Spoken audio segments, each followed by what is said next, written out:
30-second ad. You gotta sing faster. Hook and ladder. When it's hot, it just tastes better. Melty cheese and toast spread.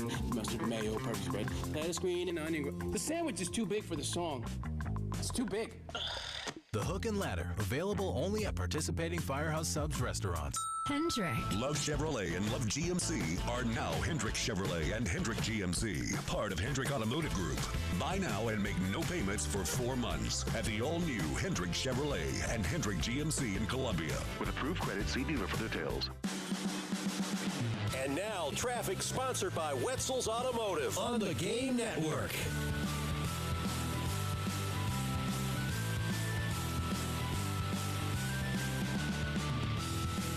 One last look at your traffic and weather for your ride in on this Tuesday morning. A couple accidents to report from the Wetzel's Automotive Traffic Center. One at Bush River and I-26, another one at Highway 302 near I-26, and then another one Percival at Decker Boulevard, and finally Dutch Fork at Broad River Road. High today, a little bit warmer than yesterday of 84 with some scattered storms throughout the day. Pretty much the same forecast for tomorrow. It's traffic and weather. Wetzel's Automotive Traffic Center here on The Game.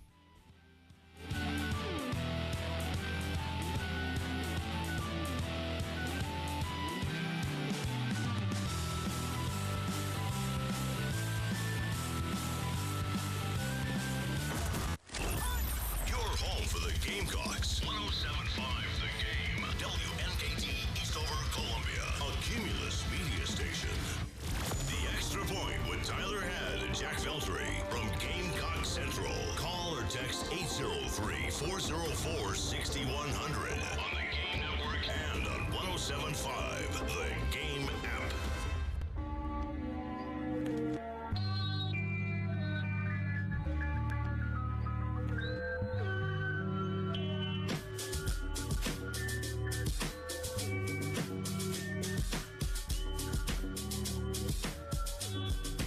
Nine o'clock on your Tuesday morning. Welcome in. It is the Extra Point. Tyler Head and Jack Veltri along with you here on The Game.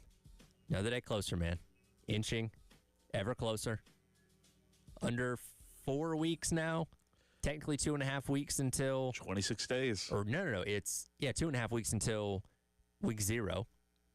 Yeah, because Saturday will be 2 weeks. Saturday will be 2 weeks. But yeah, we're getting close, man. It's can smell it, can taste it. I know it doesn't feel like it outside. Feels like late September, early October. Let me just say, I adore this weather. Like, I was out yesterday playing golf. And for those of you listening yesterday afternoon, you know it was a good time out there. But, yeah, look, it was like 70 degrees the entire afternoon. No sun really for most of the day. Then it starts pouring, but it's I'm enjoying this weather, and I hope it sticks around a while longer, but I know we're in August, and it's Columbia. It's going to be brutal eventually. I've already looked ahead to the end of next week, and it's going to start creeping back up there. As I said yesterday, we're in false fall right now, which gives you a sense that, hey, things are... False hope. Yeah, false hope that, hey, things are starting to cool off, and then it inevitably comes and smacks you back in the face. But 26 days until kickoff. Obviously, camp rolling on. No Coach Beamer availability this week. We'll have some players, I think offense today and defense tomorrow, if I'm remembering correctly. And then I believe next week, because we can kind of get into our normal flow of Beamer talking every Tuesday, if I read correctly on your article the other day. Yep, that is correct. So, again, we'll talk to the offensive guys today. Defense tomorrow. We used to get a heads up on, like, the offensive guys we were going to speak to. Or, well, any players that we speak to. But that hasn't been the case for, I think, like, going into 2 years now. So it is what it is. So we don't know who we're talking to today. But, of course, you know, Gamecock Central will be there. I'll be there. So we'll have all coverage on there and whatnot. So. And, look, I think we can take a guess. You're probably going to have, like, a Sellers available. One of the wide receivers, Harbor, Jared Brown, maybe Mazio Bennett, offensive lineman. Maybe a tight end. Yeah, I don't know. I don't know what the limit or number of these guys is, but if you're going 4, I'm going to probably maybe a running back 2, maybe 1 from each position group. Typically, we'll get 4 or 5, maybe 6 guys if we're lucky. You know, there's no. I would assume there's no class, but you never know. Guys are always taking classes. It seems like so. What day do classes start? The 19th, I think. But it's funny because we were at men's basketball newcomer availability last week, and the freshmen had their class coming up later that afternoon. So it's like, oh, well, they're not going to be able to speak the whole time. And Okay. so I'm like, class in July? I mean, I guess it makes sense, but Well, if you're summer. Yeah, if you're doing summer, that wraps up, I think, like the last week in July or something like that, if I remember correctly. Should be the case. But anyway, so yeah, we're talking offense today, defense tomorrow. No Beamer this week. Next week, we'll start getting back into Beamer. Then I think 2 weeks after that, Carolina Calls starts back up. So we're getting back into the flow of things. Carolina Calls should be the Thursday before. Yeah. Well, there's the first two. Game. There's two. Okay, so you got the one on the Thursday before the game. Okay. And then you have the one the week prior. Okay. I believe So also on a Thursday. We'll have a week 0 edition of Carolina Calls then. Yeah. Okay. Like the preseason for Carolina Calls. Yeah. Well, where that'll be the one where you just kind of, because here's the thing, like. A lot of Carolina Calls conversation is just very overarching stuff. So that'll be, Todd's opportunity to say, hey, how was the offseason? How'd this guy look? How'd that guy look? Yeah.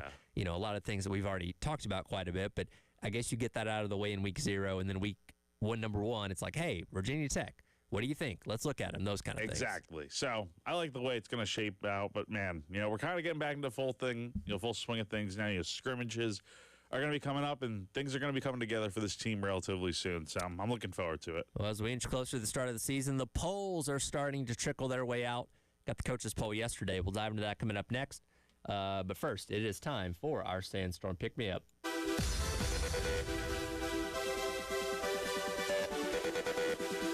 Time to get hyped. Here's your 9 a.m. Sandstorm, sponsored by George Sink Injury Lawyers. Just call all nines. It's time for your 9 a.m. Sandstorm Pick Me Up, brought to you by South Carolina's largest injury law firm, George Sink Injury Lawyers. If you've been hurt in the car or at work, call George Sink now at 803 all nines. Yesterday, the coaches poll was released ahead of the 2025 season. No surprise, Texas at the top, Ohio State number 2, Penn State, Georgia, and Notre Dame rounding out the top 5. Don't got to go far, though, to find South Carolina clocking in at number 13, which, we've been talking about preseason rankings in generalities for a while, and I think most of us kind of settle on Carolina being around probably 15th. Yeah. So this kind of checks out with about the area that we assume most polls are going to have Carolina going into the season. Yeah, this feels about right. I think 13 is a good spot in the coaches poll. And, it's good to see this ranking and all that, but the number that will, pop up on the rankings, when the season begins is the AP poll number, if I'm not mistaken. Which that'll come out Monday. That'll come out Monday. Yeah. We'll get into that in a little bit, but, talking about the coaches poll, I think it looks pretty good.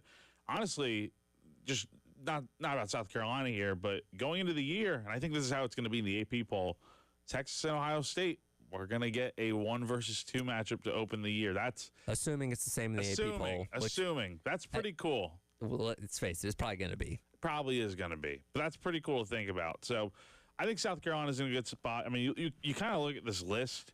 A lot of these teams were either playoff teams or teams that were ahead of South Carolina in the rankings at the end of last season. So, it makes a lot of sense in my opinion. It looks pretty good. Yeah, the only non-playoff teams from last year ahead of South Carolina would have been Alabama, who's at 8, LSU at 9, Miami at 10, and there's our friends again, Illinois at number 12. It's so funny to me how we looked at that game, right? The Citrus Bowl going in. For one, hey, Citrus Bowl viewed as kind of one of the best non-playoff bowls. Really cool, and I think everybody looked at Illinois as this harmless opponent, right? Because, when was the last time people in South Carolina thought about the Illinois Fighting Illini prior to the Citrus Bowl? Probably not a whole lot. Yeah. You look at that and like, okay, we know who Brett Bielema is, pretty inconsequential coach, no real beef with him or anything like that. And I think we looked at that game, okay, fun game against a team that's pretty equal to South Carolina. And the game itself was good. And gosh, the fallout of that between rule changes, between Bielema taking shots at the SEC and continuing to talk about that game, it seems like South Carolina and Illinois are kind of locked at the hip now. I kind of hope they get a rematch this year in a bowl game. If neither of these teams are in the playoff, or if they are, I think it'd be very cool. If by some way South Carolina were able to host a playoff game, as like one of the lower seeds, and Illinois was your imagine chosen opponent. You want to talk about like vitriol?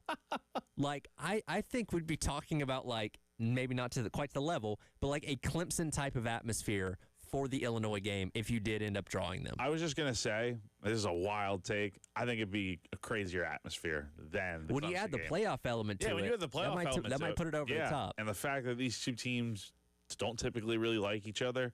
I mean, I know they really should. They should have no reason to not like each other, but here they are because of last year. Who would have thought 365 days ago people would have Bielema maybe second to Dabo on their most hated coach list? Dude, I'm telling you, like, if we get to that point, again, you think back to 25 years ago, South Carolina and Ohio State played back-to-back years in the same bowl game. Yes. I'd love to go back to Orlando. I'd love to see these two teams play again just because it was an entertaining game last year. And, look, they have obviously this little rivalry going on. So we'll see. You got to get to that point, though. But, yeah, I mean, Illinois making sense. It makes sense that they're a 12. I think they're going to be very good this year. They are looked at as kind of this year's version of Indiana, a team that people may be overlooking that has a real shot at making the playoffs. And, look, they returned Luke Altmaier, returned a lot of options from that team that we saw up close and personal in the Citrus Bowl a year ago, and they're certainly capable of that. I think they have Oregon and Ohio State on their schedule, so it's some tough draws there in Indiana as well. But again, I think if you can navigate your way to being a 10-2 team out of the Big Ten, you're probably going to find your way in the playoff. And again, hopefully South Carolina's kind of right in that same conversation. But yeah, it's just so funny how these two teams always kind of find their way near each other since the fallout of that Citrus Bowl. It seems like maybe people do that on purpose. I don't know. Yeah, I don't know, but I think this looks like a pretty good poll, to be honest. I really don't have much complaints about the way it looks, to be honest. I think the rankings are very solid here. And the one thing I will say, again, we will get into the AP poll discussion and all that as it does come out Monday, but this is the coaches poll. I think the coaches do a pretty good job of ranking the best teams, and then you see the AP poll is probably going to look a lot different because there's inherently there's bias somewhere in there. Sure. And you could say the same thing about the coaches, but do the coaches actually do this? I think that's the question we all want to know. I do wonder how this goes. Like, obviously, everything is digital nowadays, so it's not like you have to, write all this stuff out. You can literally probably just go onto a link that's emailed to you, and you just go one by one to click who you think is. I mean, again, it's the preseason too, so it's like it's a lot easier to just go look at last year and kind of pick the best teams from that. Like, you probably know the top 10. Sure. And then figuring everything else out is kind of a little bit of your own guess and opinion, I guess, to some extent. I think most of us have the theory that, a assistant or, somebody that's not the coach may actually fill this out. I don't know, maybe give it to your kid or something along those lines. So I don't put a lot of stock into the coaches poll typically because, again, if this is even if this was all the coaches doing this, I don't trust them to really have an intimate knowledge of teams that are not on their schedule. You know what I mean? Does Shane Beamer really know everything about Michigan? Yeah. Michigan's not on his schedule. He shouldn't be knowing everything about them because that's not his concern as of right now. So I don't know why, and I get it. It used to be factored into the BCS formula at one point. I don't put a ton of stock in the coaches poll. I do think that a lot of times it's something that's kind of thrown together. I do wonder, do all coaches rank themselves number one?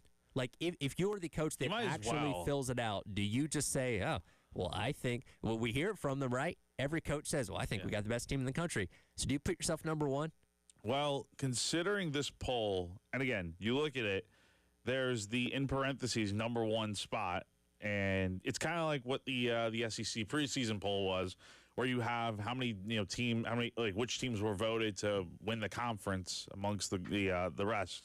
And then you have Texas with 28 first-place votes. You have Clemson with 2, so not every team got first-place votes, like number one overall votes. So I guess not, but in their minds, they're probably, we're the best team in the country. Aren't you kind of lying to yourself then if you're a coach and you don't think your team's the best? It's a little hypocritical, I would say. Aren't you? Because here's my mindset. It's kind of one of those things like if you go into any kind of competition or event thinking somebody's better than you, you've already lost. Oh, yeah. Right? Like if you go in thinking I'm the best, nobody's going to beat me, okay, well, now you've got your mind right. But if you go out there saying, I'm probably like 5th. Then guess what? You're gonna lose. Yeah. That's my mindset on things. But I also like being realistic, and it's a good-looking poll. Again, I think it's fair. You know, I think the number one team voting here, you know, Texas is obviously probably the best team. Ohio State right behind them. Penn State, I mean, Georgia. How do we feel about Clemson at 6? We probably got to talk about that. Honestly, I think they could be higher. Yeah. To be honest with you. They're a very good team. I think they stand to be like a top 3 team. I think they might have the most ready-made roster for a championship run that they've had in like 6-7 years. Yeah, it's been a little bit. They're going to be scary. Can I throw a quick theory out there for you? Go ahead. North Carolina's not on this list. North Carolina's also not in the others receiving votes category. I think coaches are trying to send a message to Bill Belichick like, hey, bud, you're not going to come into our sport and push us around. They're not going to be that good. They're at best, they're going to probably be like a 7 to 8 win team, I think there's no way they are going to be a top 25 team this year. And if I'll eat my words on that if I'm wrong, but I don't think I'm going to be. I don't think they're very good. We'll certainly have to see, but again, I take Coach's poll with a grain of salt because, again, I don't know how much intimate detail gets put into these, but the AP poll is something that does get taken very, very seriously when it comes out this upcoming Monday. Do we still need it, though? I think that's a question to ask. We'll dive into that coming up next. It is The Extra Point. It's our head and Jack Beltry along with you on your Tuesday on The Game. 107.5 The Game in Columbia, 100.5 The Game in Florence, 100.3 The Game in Myrtle Beach. The Game Network.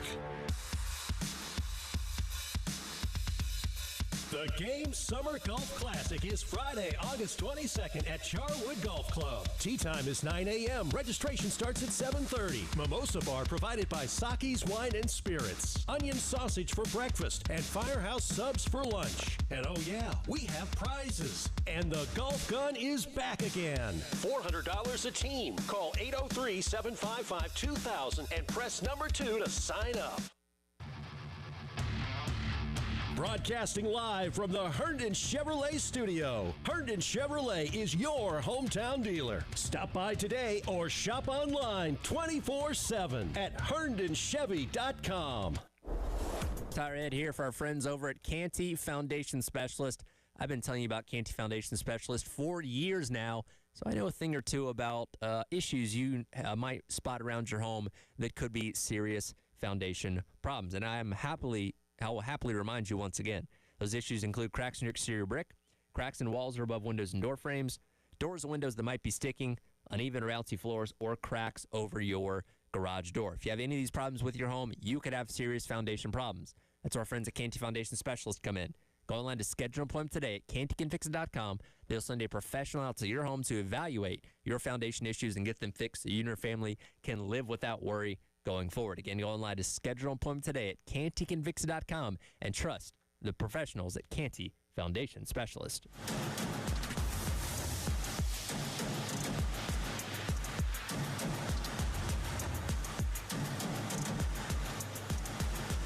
Hey, this is Paul Romanstein, proud owner of Midlands Landscape and Lawns, here today with my 2 sons. Hey, I'm Blake Romanstein. Midlands Landscape and Lawns is a family-owned business rooted right here in the Midlands for over 30 years. And I'm Braden Romanstein. We're not just local, we're your neighbors, and we're going to take care of you like you live next door. From residential landscaping to hardscape design and installation to maintenance and everything in between. Call or visit Midlands Landscape and Lawns today at midlandslandscape.com.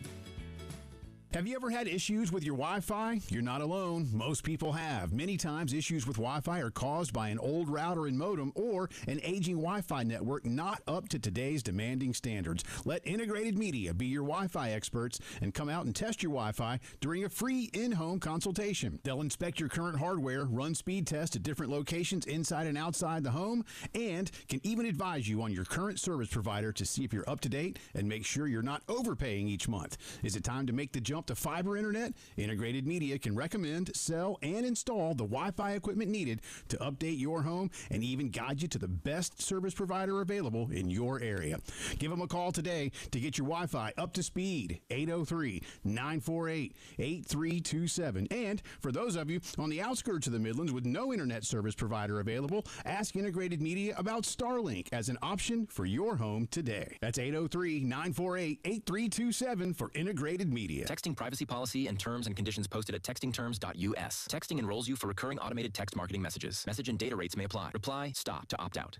There's a lot on the line in divorce. This is Joe Cordell of Cordell & Cordell, the largest family law firm in the country. When you find yourself facing divorce, you need a partner you can count on. Connect with a local divorce attorney today. Text GUYS44 to 323232. GUYS44 to 323232. 1201 Main Street, Columbia. Hey, y'all. Jay Phillips here from my good friends at Dan's Van City in Harbison. Ceiling fans don't sound like something you think about a lot because you don't really need to, but when you've got good ones, they work so well, keeping energy costs down and your comfort level up. All kinds of fans at Dan's Fan City, big to small and quiet, quality fans. They have accessories and light kits, fan blades, and more.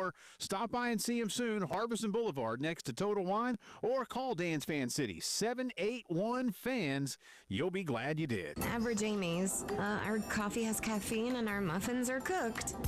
You're not average. Your marketing results shouldn't be either. Cumulus Digital outperforms industry benchmarks by over 25%. Visit cumulusdigital.com to start outperforming today. Powered by Integrated Media, The Game TV. Sponsored by Shepherd's Glass. For auto, home, and commercial glass. ShepherdsGlass.com.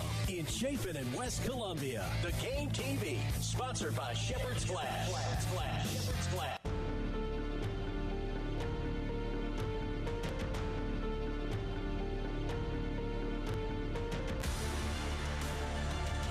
Extra Point with Tyler Head and Jack Veltri from Gamecock Central on the Game Network and the 107.5 The Game app.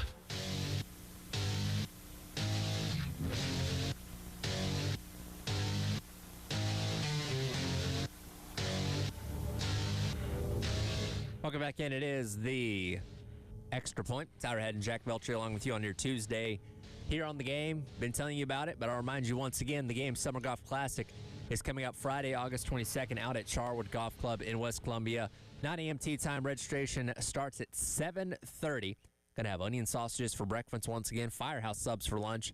We'll have prizes, and the golf gun makes its return once again. If you want to take part, it's $400 for a team. Give Charwood a call at 803-755-2000 and press the number 2 to sign up. Looking forward to seeing you out there on August 22nd out at Charwood Golf Club. Talked about the Coaches Poll there in the last segment. This upcoming Monday, we will have the AP poll released ahead of the 2025 season. Again, we expect Carolina to probably be around 15th-ish, like they were with the Coaches Poll yesterday. Here's my question, Jack. Do we still need an AP poll? Do we still need – because here's the thing. For decades, right, before we got the BCS where an algorithm started pitting 1 and 2 together – and we had a proper national championship, which in and of itself, it's so funny to me. And I watched a deep dive on this a couple weeks ago that I found on YouTube. It was like an hour long. Isn't it so insane that for the first 70 or 80 years of college football, we never had a legitimate national championship game? You could have 1 and 2 not play each other and like, oh, okay, we'll just look at the polls and decide who the champion is when, meanwhile, 4 or 5 different teams were claiming champions. At least in our lifetime, we've had a proper championship game every single year. Yeah, like since 2014, we've had, I would say, a more consistent way of. Well, even the BCS at least pitted 1 and 2. Yeah. We had a game to look forward to every single year at the end saying, hey, this is where the champion is crowned. No, most definitely. I think you can definitely include the BCS in that just because, again, it was kind of. It was decided by a computer, right? With you take all the different polls into account. And then obviously with the playoff now, and there's been some years where teams maybe shouldn't have gotten in and others got left out, and that's why we have expansion, right? But you look at the polls, and I mentioned the playoff. Ever since the playoff started, the AP poll, the coaches poll, they all kind of lose their substance. They all lose their relevance by middle of October late and early November when the playoff poll comes out every week, the playoff rankings, and by that point, it's like, hey, like the AP poll is kind of irrelevant. The coaches poll is also irrelevant. Like, why do those really matter other than for, the voters to just vote, right? Because it doesn't really hold much weight. So it's kind of lost its flavor a little bit. And, I don't really, when you look at right now, do we agree with the fact that the poll should even be out right now? Or should they be waiting till like week 6, week 7? It creates a perception, and you kind of made a point a minute ago when looking at this coaches poll where you have right now Texas and Ohio State as number 1 and number 2. And you can't tell me that's not going to convince some people in the AP poll next week to also put Texas number 1 and number 2 to create the 1 versus 2 matchup in week number 1. Again, that's something that has been, in a way, created by the coaches poll that's going to influence the AP poll that comes out next week. Now, with the AP poll, it provides some kind of ranking for basically the first 7-8 weeks of the season before the first CFP poll comes out in early November. But at the same time, that creates, because here's the thing, the college football playoff poll is supposed to be a tear down from nothing, basically starting over ranking that pits, hey, what have you done in the first 7-8 weeks of the year, and spits out a ranking that way. But it's influenced by the AP poll. They can say it's not.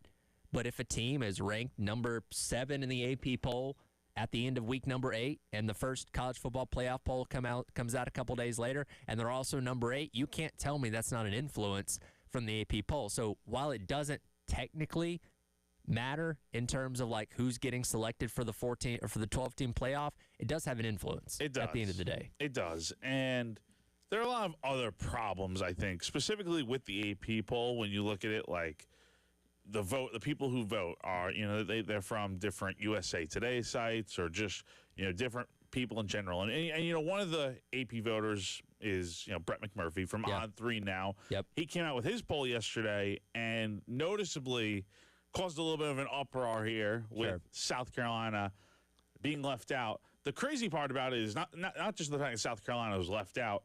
At the bottom of his story on on3.com, he suggests, like, what if he could rank 40 teams? His next 15 would be all teams not named South Carolina. So we're talking about South Carolina, a team that's probably going to be in the top 15 in the AP poll next week, we assume. But Brett McMurphy, one of the voters, doesn't see South Carolina at all as a top 40 team. Meanwhile, you have a team like, for example, Utah. So he did have South Carolina in the others category. Oh, at the very bottom. Sorry. So he missed that little part. He lists them alphabetically, so we don't know if he has them 26th or 40th in this sense. But they are in that second tier. Like, okay, if I had 15 more spots, these are the teams I would give it to. But again, we only care about 1 through 25. Again, when his AP poll comes out, or when the AP poll comes out next week, we know this is something that's going to be baked into it. And again, one person's vote doesn't necessarily tank or rise you necessarily, but here's the thing too. What if this influences other people? What if other people look at Brett McMurphy's poll that haven't put theirs out yet saying, he's not very high on South Carolina. Maybe I shouldn't be as either. Because again, he's a very trusted voice. Yeah. McMurphy's been doing this a long time. He is a trusted, voice and opinion in college football that I imagine is probably going to sway some people. Exactly. And not to discredit anyone or just be like, they don't take the time to do the vote. But it's like, not everyone has that like, all the voters, knowledge is not equal probably amongst voters. Like, you're probably, if you have the vote, you should probably do your due diligence and try to, do it the best you can. But there's going to be some teams you don't know about just because you don't cover them. And it's like, I can understand leaving a team out. But like a perennial team like South Carolina, that's probably viewed as a potential playoff team this year, being left out entirely feels a little crazy to me. And in today's world of college football, look, we've always operated on the I think system quite a bit. But in today's world, with so much that changes from one year to the next, the I think is stronger than ever, which I think there's a stronger case than ever before to say, hey, we don't necessarily need the AP poll because so much changes from year to year now with transfers and all that kind of stuff, roster turnover. We have no clue what these teams are going to be. When you look at the coaches poll here, I mean, gosh, Michigan is behind South Carolina at 14. Michigan had a bad year last year. A lot of that probably has to do with the fact of them being 14th. That, hey, we think Bryce Underwood's going to be special. He's going to be this great quarterback. We don't know that. He could be awful. He could tank. But again, if they were, let's just say this is the AP poll, if they're starting at 14, they could still lose like 2 games early in the season and still be ranked in the top 25 because that perception is, oh, they're still a really good team. That could, again, as the season goes on, affect how they're viewed in the playoff rankings as well. Absolutely. And, again, I mean, the people who vote on this stuff, it's probably tough, right? Because it's not always going to be right. But you see stuff like this, and it's like you leave teams out and whatnot, and you have a team like Utah in that was pretty bad last year. In a lot of ways, South Carolina, I think, is still very much ahead of a lot of these teams in these polls. But, we'll see what happens. But, again, the AP poll, it lost. I think it's lost a little bit of its luster, and that's what we have the playoff now for. Yeah, well, it still continues to have an influence whether we like it or not. Rivals yesterday put out their list of top 32 five-star recruits since the year 2000. I think you know which Gamecock's going to be on this list, but we'll take a look at some of the other candidates, or take a look at some of the other guys on the list as well, as we do our favorite thing, guys naming dudes. That's coming up next. It is The Extra Point, Tyler Head and Jack Feltry on your Tuesday on The Game. 107.5 The Game in Columbia, 100.5 The Game in Florence, 100.3 The Game in Myrtle Beach, The Game Network. When Carolina head football coach Shane Beamer talks. Just so blessed to be able to be a part of this rivalry. You hear it here. So much respect for Clemson. I mean, that was a great college football game. Because it's always Gamecock season on The Game. I'm John Morgan of Morgan & Morgan. A question I get all the time is, how did we become the largest injury firm in the world? We have over 1,000 lawyers in all 50 states and close to 6,000 coworkers. Our call center is on duty 24/7. You can reach us at any time at forthepeople.com. But the real reason is we won a lot. When you visit our website, go to our verdicts and settlements. There you will see what our clients were offered and what they were awarded at trial. All those verdicts help us resolve many cases fairly and early.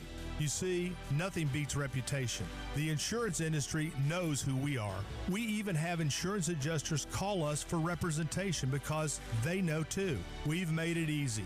On your mobile device or computer, go to forthepeople.com and we will get busy. It's that easy. Call today. Morgan & Morgan, for the people. Injured? Dial pound law or visit forthepeople.com for an office near you. It's the first day of the first grade, and she found a new best friend. It's a laid-back Sunday afternoon you wish would never end. The homemade taste of Bluebell and good friends gathered round. The good old days are being made right now. Open the lid on a carton of Bluebell Homemade in the Shade, and you'll have it made, so to speak.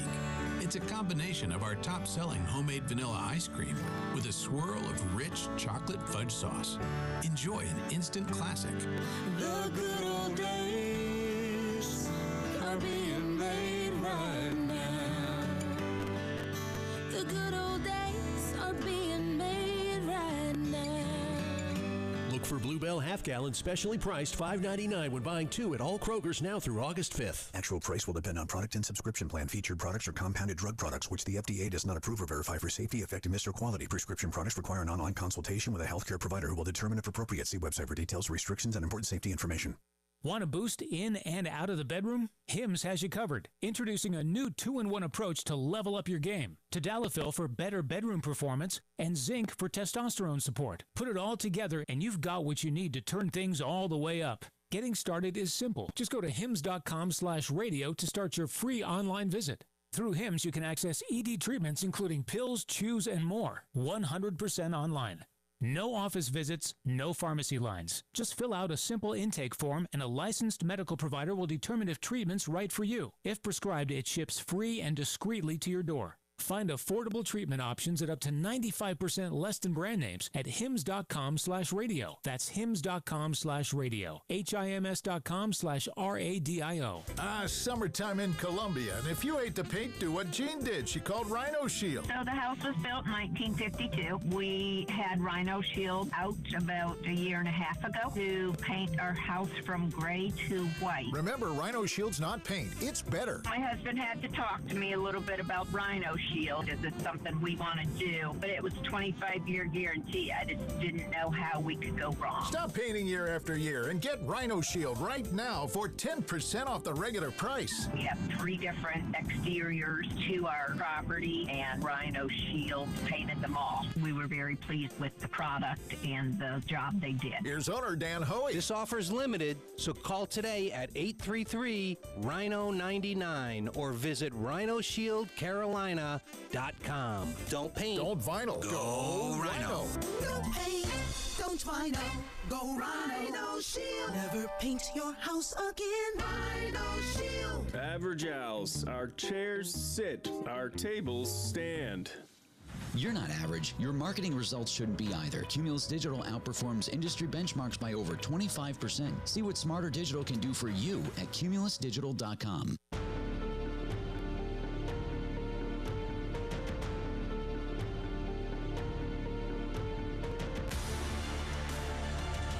Extra Point with Tyler Head and Jack Veltri from Gamecock Central on the Game Network and the 107.5 The Game app.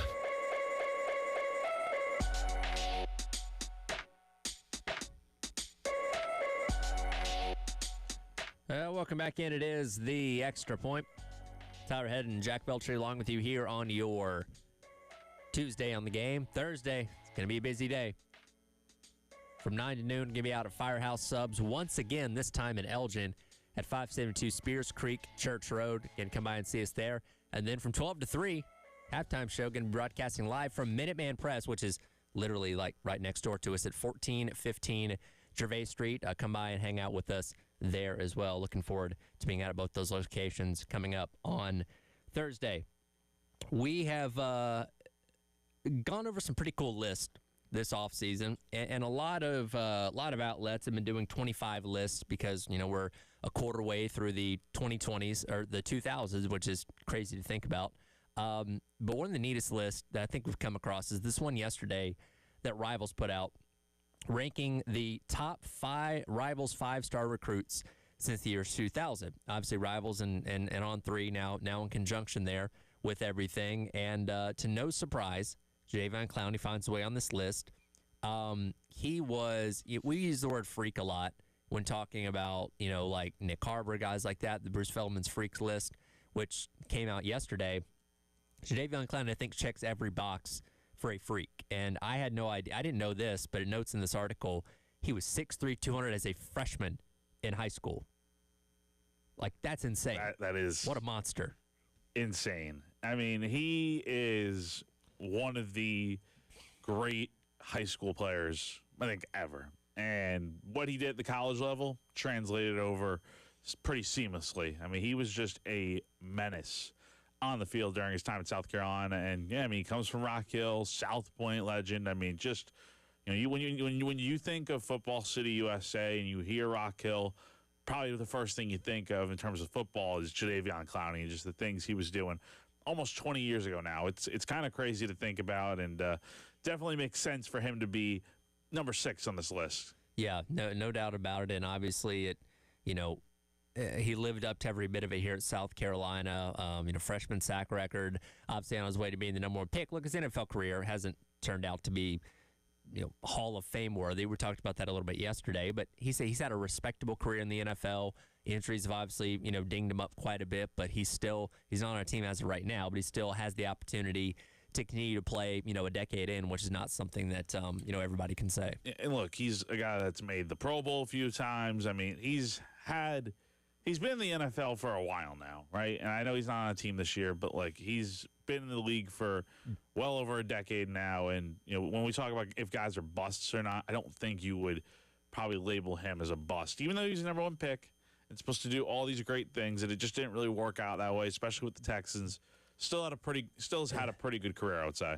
I think Clowney's one of those guys, and look, there's a lot of guys on this list that you can qualify here. But in terms of, if I could go back and watch one player in high school dominate people, Clowney would probably be at the top of my list. Because, again, you look at the numbers that he had here, I just imagine he was just mauling people on a regular basis on Friday night. Because, again, he was quite literally head and shoulders better than everybody else. I cannot imagine going up against him. There were some big guys when I was in high school, but going up against, and it always is the guys from the Rock Hill area that I don't know what special breed up there. Something in the water over there in Rock Hill. It's crazy. Northwestern, Rock Hill, South Point, those guys are huge. Were you a tackler or a guard? I played a little bit of both. Okay. I played more guard, I would say, because I was not that big. Still about 5'10", 5'11" back then, but a little bit less in weight. But these guys were huge. I mean, what was the biggest tackle you faced, or edge guy you faced? Well, actually, I think I faced a tackle that was pretty big. I remember my sophomore year of high school, and I was on JV at the time. Yeah. I believe it was either a guy. I think it was a guy from York. He had to have been 300 pounds. I mean, he was a massive guy, and was not super hard to block just because he wasn't quick. But I mean, my gosh, I remember Gaffney, my freshman year. Just those guys would be 6 foot. They'd be Clowney size, and it's a little freshman going up against these guys. It's crazy. We talk about walking out on the field and losing the battle already, because there's no way you look at that and oh, I'm going to hold this guy off. No. Right? So you've already defeated yourself in your mind. Especially on a Friday night. It takes the adrenaline's already pumping and stuff, and you feel like you can go out there and do anything. But then you see the guy lining up opposite of you, and you know you're going to face that guy going on film and stuff. But it's a different beast when you see that guy. You line up against him for the first time. You have to swallow your pride a little bit on that. for sure. Reggie Bush ends up number 1 on this list. Of course, phenomenal career at Southern Cal. On his way being the number 2 overall pick. In terms of just overall highlights in a college career, I mean, Reggie Bush might have the best overall highlight tape. Oh, yeah. I think we all know about the punt return. Was the punt return against San Jose State? Where he zigzagged across the entire field. I'm trying to remember if it was a punt return or not. God, tons of explosive long runs. So good. And, that coincided with the Trojans' dynasty they had basically at the beginning of the 2000s with the national championships and all that kind of stuff. And he was such a big catalyst for that. Fun guy to play with in the video games and all that kind of stuff. I mean, he was I know he did actually get some funding help when he was there, but I can't imagine what this dude would have made in NIL money. No, I honestly, for most of the guys on this list, you look at this list, imagine what Clowney would have made being in this state when he was at his best. Can I just say the one guy that I'm surprised is not on this list?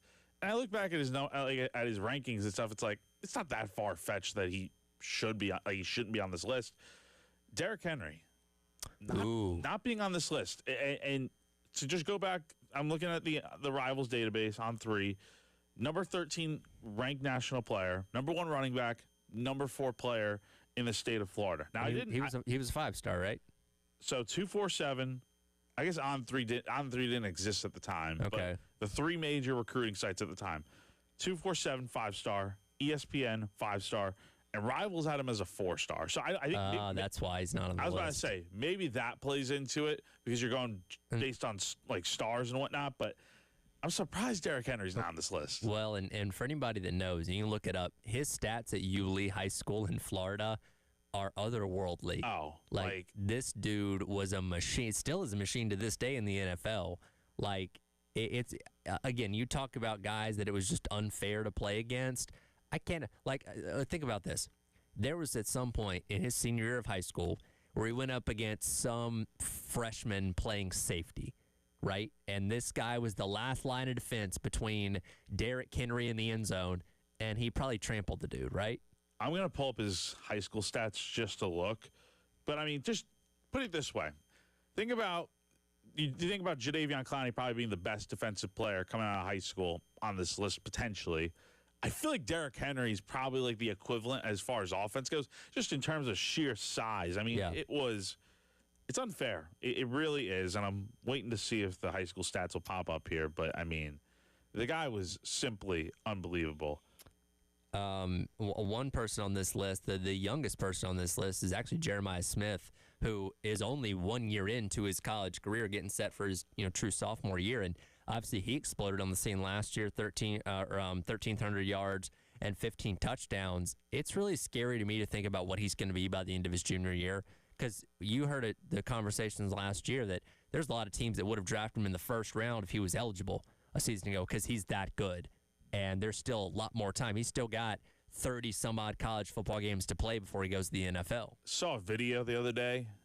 It was like him being asked about like what he would do in the NFL, like what kind of numbers would he put up as like a rookie, and you just there's a confidence about him and what he thinks he could do. But I mean, I feel like you look at him 2 years from now when he gets drafted, probably definitely in the first round, pretty early on, assuming he still stays on the same trajectory that he is right now. He's gonna be scary, man. He's a scary player right now, and I think he's gonna be really, really good for years to come. I mean, he's just definitely a special player. We'll continue to look at this list as we wrap up hour number one of the Extra Point coming up next. Tyler Head and Jack Belcher along with you on your Tuesday on The Game. 107.5 The Game in Columbia, 100.5 The Game in Florence, 100.3 The Game in Myrtle Beach, The Game Network. The Game Network keeps growing. Details soon from The Game. This is Boomer Esiason with the Sports Minute, sponsored by Metal Supermarkets, the convenience stores for metal. Find a store at metalsupermarkets.com. Baseball Speedway Classic in Bristol, Tennessee was a logistical nightmare. Concession stands ran out of food and beer during the first rain delay. How these issues affected the NHL executives scouting the venue remains to be seen. I'm Boomer Esiason.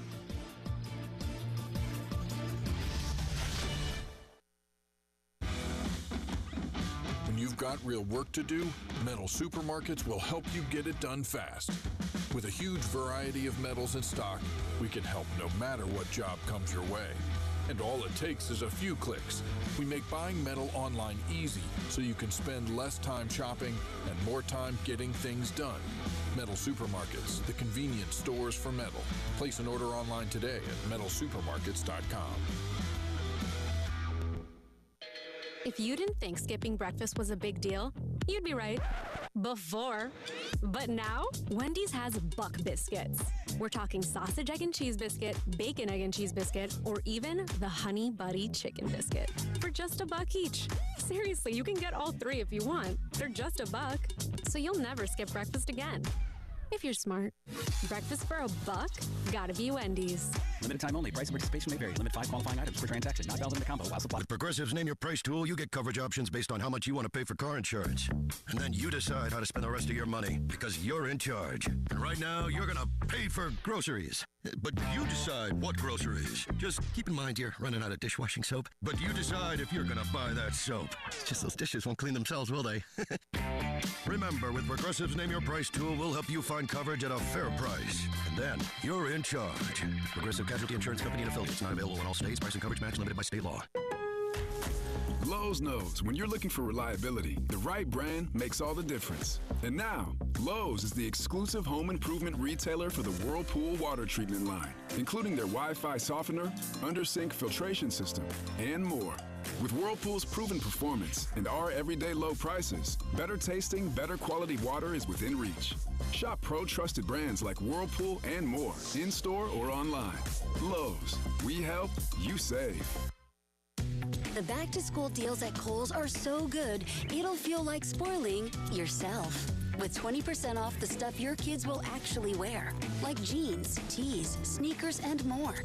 You can do it all without overdoing your budget. See? Sometimes parents get spoiled too. Head to Kohl's or Kohls.com to start the year off right for less. Select styles. Coupon ends August 10th. Some exclusions apply. See store or Kohls.com for details. This is the story of the one. As a safety manager at a manufacturing plant, he does everything he can to keep his coworkers safe. From finding ways to reduce risks to keeping safety supplies in stock. And for that, he relies on Grainger. Grainger offers a broad range of quality products and next-day delivery, so he can always play it safe. Call 1-800-GRAINGER, click Grainger.com, or just stop by. Grainger, for the ones who get it done.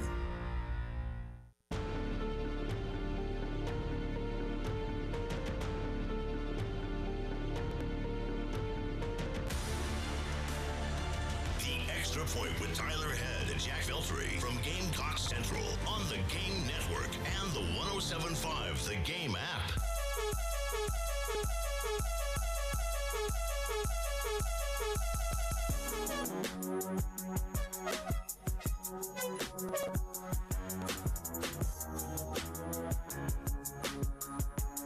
Welcome back in. It is the Extra Point. Tyler Head and Jack Veltri, along with you, wrapping up hour number one on your Tuesday here on The Game.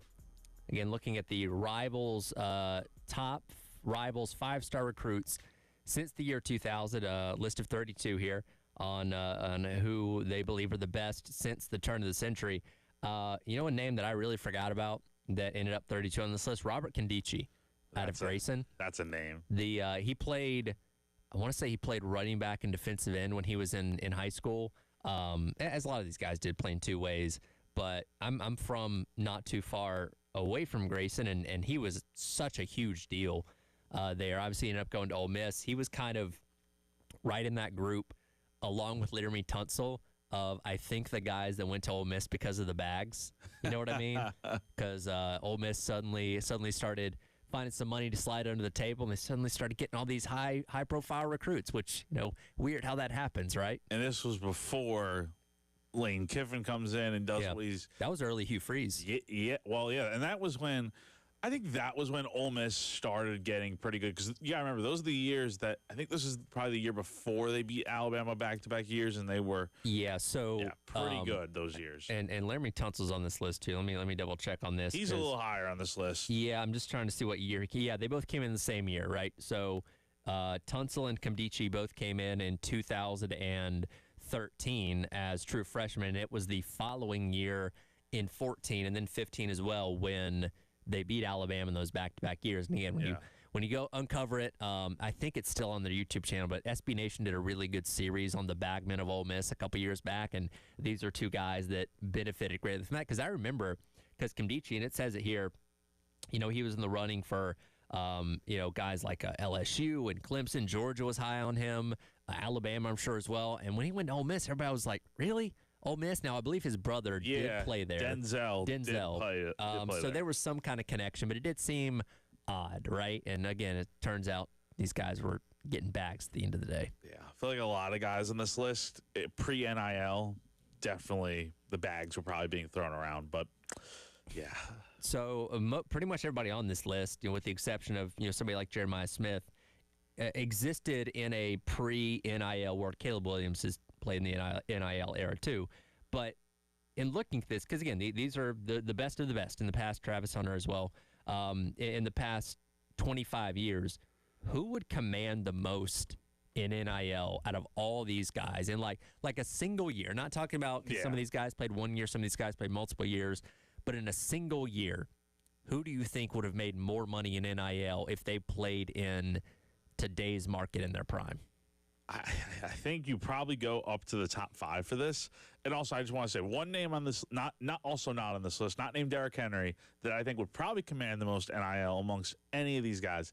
I think it's got to be Johnny Manziel. Johnny Manziel. For what he did. He was not a 5-star, I don't believe. I think he was a 4-star. Yeah, but for the fact alone of who would have made most NIL, I think that's one name you have to include in the discussion. Because he was able to, while still in college, transcend the sport. Yeah.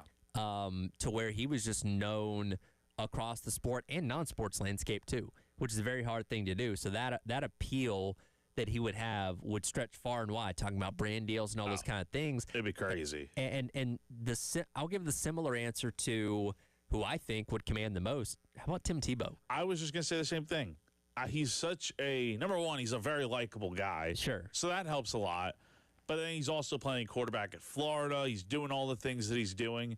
Yeah, I think he would have been making so much money with his NIL or with his platform and stuff. I mean, just a really good dude, great quarterback in college, and definitely, I mean, the Tebow mania was a real thing back in the 2000s. And he's somebody, let's just look at this from the standpoint of, okay, the NIL money he would have commanded in his fourth year, 2009 at Florida, because he played a really important role in that first national championship team in 06, where he was a situational quarterback, goal line, short yardage, that kind of stuff, in the place of Chris Leak. So he already garnered the reputation there. Wins the Heisman Trophy in his second year, and that's when people really started to know about Tebow, and he became more well-known. By that fourth year, after they won 2 national championships, he was known, I won't say quite worldwide, but pretty far and wide, for not only his play on the field, but the kind of guy he was off the field and all that kind of stuff. Like, I can't even imagine what that number for him would be, not just in like, hey, here's what he can make from Florida's collective, but the amount of companies and groups that want to work with him during that time, oh my God, it'd be insane. It'd be off the chain. I mean, it would be insane to really. It's hard to really comprehend just how much money these guys can make, especially back then. Like, I feel like it would probably blow away what you see now in a lot of ways, but I don't know. It's anyone else probably stay. I mean, I feel like Reggie Bush is also. Reggie Bush would have been pretty darn kind of high. a no-brainer. And you're at, especially then, like Southern Cal was the hottest thing in college sports at that time. Totally. Like every celebrity's hanging out in their practices and all those kind of things. And again, he was already making some money on the side, and that's why he lost his Heisman Trophy for a period of time, which I'm glad he finally got back. But yeah, the LA connection there too. Oh, he would have been swimming in it. No, it would have been crazy. But yeah, I definitely feel like Tebow, Reggie Bush. Again, I feel you have to include Johnny Manziel in some way, shape, or form, just because. I mean, we saw the documentary kind of pointed it out. Like, under the table, the guy was making, like, hand over fist so much money. And it's just, it's crazy to think about. I also think, like Tebow, there may have been some deals Tebow would have turned down, right? Because totally. The moral person he is. I feel like he would have donated a lot. He might have donated a lot, but there might have been some deals like, I don't feel comfortable doing this. Johnny would have said yes to everything. Oh, easily. Everything. Easily. I mean, like, he wanted, you again, go back to the documentary. You hear him talk about, like, the fact that he has this grudge against the NCAA because, they didn't, let him make money off his name. It's just, it's crazy how far we've come in terms of that being a thing now where guys can get paid for their NIL, but it really just does suck for the guy. I know they're doing, I don't know what the right word is, but they're getting money to the guys from 10, 15 years ago. But it's crazy to think about. Back pay, but look, Manziel's never going to make as much from back pay as he would have gotten during his career. Millions, man. Yeah. Millions. It would have been crazy. But there's a look at your rivals. Top 5-star recruit since the year 2000. Coming up next, it is the Garner Trust Hour, brought to you by Krantz Cooling Heating as your Tuesday rolls along here on The Game.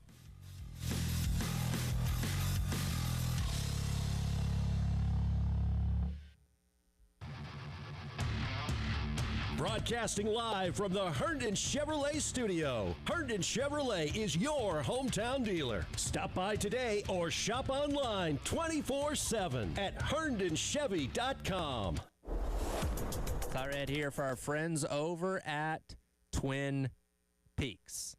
We obviously know football is right around the corner. NFL preseason currently underway, and you can always go down and check out some great preseason action with our friends at Twin Peaks. And as the season gets closer, you can also host your fantasy football drafts there as well. From now through September 4th, reserve your fantasy football draft party at participating Twin Peaks locations and score big with a draft kit loaded with everything you need, a $50 kickback card for the commissioner and a $5 kickback card for every league guest. Plus, you can sip on local specials and enter for a shot to win $1,000 in cash thanks to Molson Coors. Don't settle for basic. Draft down at the lodge. You can book now at twinpeaksrestaurant.com/fantasy draft. All this and so much more with their friends at Twin Peaks right down the street here in the Vista.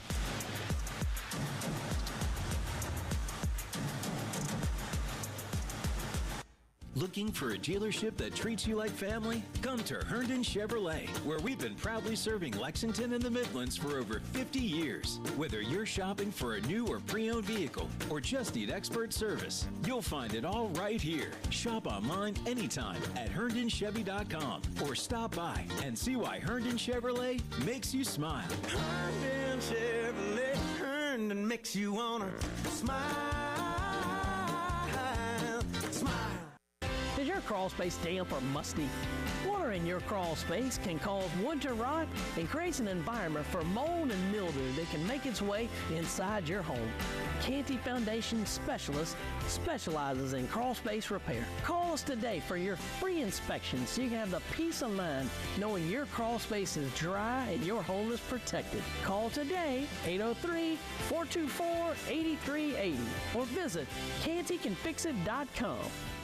Want a way to make your life a little easier? Are you in need of heating and air or electrical repairs? AAA Heating and Air offers up to 12-month payment plans on HVAC or electrical repairs with no credit check. That's right. Just a valid bank account is all you need. Call AAA Heating and Air today and get your comfort back on track. Homeowners only. Call now, 803-677-1500. Tell them Jay Phillips sent you. AAA Air when you need us. AAA Heating and Air. Finding great candidates to hire can be like, well, trying to find a needle in a haystack. Sure, you can post your job to some job board, but then all you can do is hope the right person comes along, which is why you should try ZipRecruiter for free at ZipRecruiter.com/radio. ZipRecruiter doesn't depend on candidates finding you. It finds them for you. Its powerful technology identifies people with the right experience and actively invites them to apply to your job. You get qualified candidates fast. So while other companies might deliver a lot of hay, ZipRecruiter finds you what you're looking for. The needle in the haystack.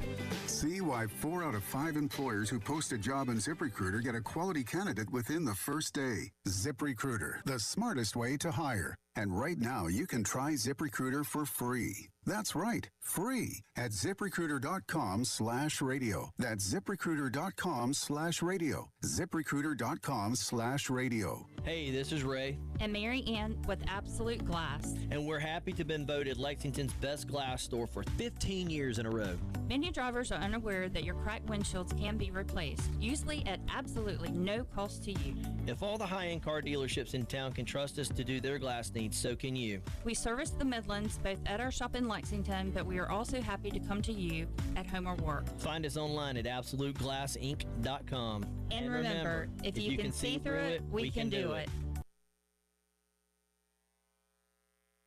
Your home for the Gamecocks. 107.5 The Game. WNKT Eastover, Columbia. A Cumulus media station. The Garnet Trust Hour with Chris Clark, Wes Mitchell, and Tyler Head. Sponsored by Krantz Heating and Cooling. On the Game Network and the 107.5 The Game app.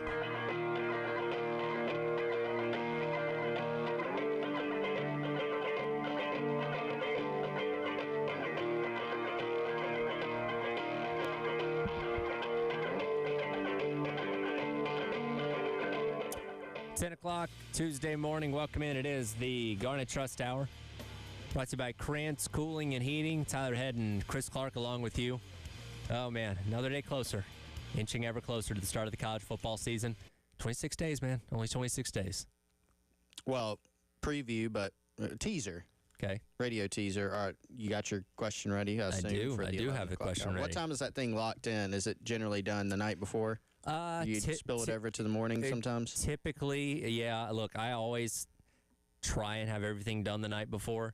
That way I can wake up and come here and jump right in, because I don't have time in the mornings to finish prepping things, you know. So I try and get it all done the night before. Typically, it's one of the things that I probably do last, because I got to make sure that the rest of the show's filled out for. I'm like, okay, now we're going to get to the trivia question. And some days it's easier than others. Some days, boom, there's a specific guy like a George Rogers, like, okay, 38 days, duh, George Rogers question. 26 maybe a little bit trickier. I hope, since Wes sitting here, hopefully he isn't listening. Actually, hopefully he is listening right now, but, you know, because he needs to listen to the show. I hope you have a Jasper Sasser question since he brought him up yesterday. I do have a Jasper Sasser question. No. I do. But see, now I feel all right. You know what? But I feel like it's cheating because you've confirmed that. Now I could go, because it's not technically an 11. I could go cheat. Yes, but I don't think you're going to be able to prepare for the question that I'm asking. Oh, like, no. I feel comfortable enough telling you that it's going to be about him to where even if you studied, I don't think you're going to get specifically what I'm going to ask, like by cramming for it, if so that makes sense. So this is just going to be basically just, there's no reason. I mean, we're just basically going through the motions. We're not going to get it. You might. For our entertainment. Again, I'm testing your memory here. With these guys, and look, you guys brought them up. Wes brought them up yesterday, so I'm like, all right, I'll go down this rabbit hole. But the Jasper Sasser rabbit hole. I like testing your memory on very specific things. Okay. So that's the way we're going today. You'll hear about that coming up about 11:15. We're supposed to have Phil Steele today kicking the show off at 11 o'clock coming up in the Gamecock Central Takeover Hour presented by Firehouse Subs. But several things I want to get to over the course of this hour. And I want to start off with this, and we're going to get to, or I guess we can start off with this first. But Brett McMurphy put out his AP poll yesterday. He's an AP poll voter. Everybody, just like at SEC Media Days, you get your list of 1 through 16, or in this case, 1 through 25, to fill out however you see fit. You submit it, and basically they take the accumulation of everybody's AP poll that spits out what the actual AP poll is coming up on Monday. And Jack and I talked about this in the last hour because Brett McMurphy does not have South Carolina in his top 25. He has them in basically the others receiving votes category, basically the other 15 if he were ever to rank it out to 40, and he didn't specifically order that anyway. It was alphabetical, so we don't know if they're 26 or 40 in this instance, but regardless, not in the top 25. And that's one person's vote. That's one person's opinion on how he views South Carolina that at the end of the day doesn't change the algorithm of the AP poll all that much. But I wonder how much that influence carries over, right? Because look, McMurphy's been doing this a long time. Well-respected voice across college football. When people see him say something or have an opinion on something, it's valued pretty highly. And I wonder how many people that maybe haven't submitted their poll yet may look at his and be like, you know, I was thinking Carolina was around 20th or 15th or whatever. Maybe I need to drop them down a little bit too. Can something like that have a ripple effect that could actually affect the entire AP poll come Monday? Yeah, it's an interesting question. Maybe. I mean, there's definitely groupthink in college football, you know, and frankly, I think we've seen that a bit or maybe a lot with some of South Carolina's other preseason rankings. What was it, Tyler? 13 in the coaches poll? Something like that? Yep. Coaches poll, look, for those that don't know, I think most people know this. Kirby Smart watches a lot of film. Yes. Right? I'm sure. Yes. He's not going through doing deep dives and checking the NCAA stats and going back and doing, tons of research on every program in the country. He watches film pertinent to the teams he's going to play. And pays attention, obviously, to the sport. I don't mean to say imply otherwise. How much does he know about Illinois? How much do you think Kirby Smart knows about Illinois? That's actually the one that came in my head. Like, Shane Beamer knows about Illinois. He does. He's just played him. Might even have a decent idea of what they have coming back next year because, he would know on the roster. He probably didn't track their transfer portal activity in or out. But, yeah, I mean, if they're not in your conference, if they haven't been on your schedule, if they're not on your schedule coming up, Kirby Smart and name your coach, anybody across the country, they're not going down and, okay, here's my poll. A lot of times somebody's doing it for them or helping them with it. That's not really on their radar. So what I say all that to say, there's perceptions going into a season. And for Carolina, the perception is, they won 9 games last year. They're really good. They lost a couple games that were fourth quarter games that came down to the wire. The only game that they just were thoroughly beaten in was Ole Miss, who was also a really good team. They were on the doorstep of the playoff. And let's take a real quick look at their roster. They get Lenore Sellers back. He's a Heisman candidate. They get Dylan Stewart back. They won 9 games last year. Shoot, they should probably be about the same or better, right? Sure. And so there's some groupthink with that. I think, honestly, McMurphy kind of went the other way in that, now maybe there might be some people out there, Brett McMurphy just hates Carolina. He hasn't ranked us in the AP poll ever. I only went back the last 2 years. He didn't rank Carolina in his preseason poll the last 2 years either. Which, hey, I don't blame him for not doing it last year. Nobody did. Yeah. Yeah. Or even 23. You know, in 23, you couldn't blame they won. Yeah. They won 5 games. Yeah. So you can't be super mad and about by the way, that. in 23, he was right. They missed a bowl game. They missed a bowl game, won 5 games, and they were coming off a pretty good season in 2022. So I think McMurphy, I'm not going to pretend to know his reasons. Maybe we can have him on one day and ask him. But maybe he went the other way. Maybe he said, look, I know they won 9 games. I know they got 16 back. I know they got 6 back, Dylan Stewart. But they got some questions. Defensively, they lost a ton. They still got some things to prove offensively. They lost a bunch of specialists. They play a really tough schedule. Maybe he looked at all those things and kind of went the other way of said, no, you know what? I'm not going to subscribe to the groupthink of, hey, just because everybody else is kind of giving this team, I don't like using the word hype, right? But, putting them in the top 15, top 20, I'm not going to do that. So, at the end of the day, it's a preseason poll, but I do think a lot of people are, that's why when the media polls come out, a lot of times, not that there's no disagreement, you're going to have a guy that votes Vandy to win the SEC every year. Sure, whatever. Always happens. Yep. But one year he's going to be right. Yeah, don't know what year that's going to be.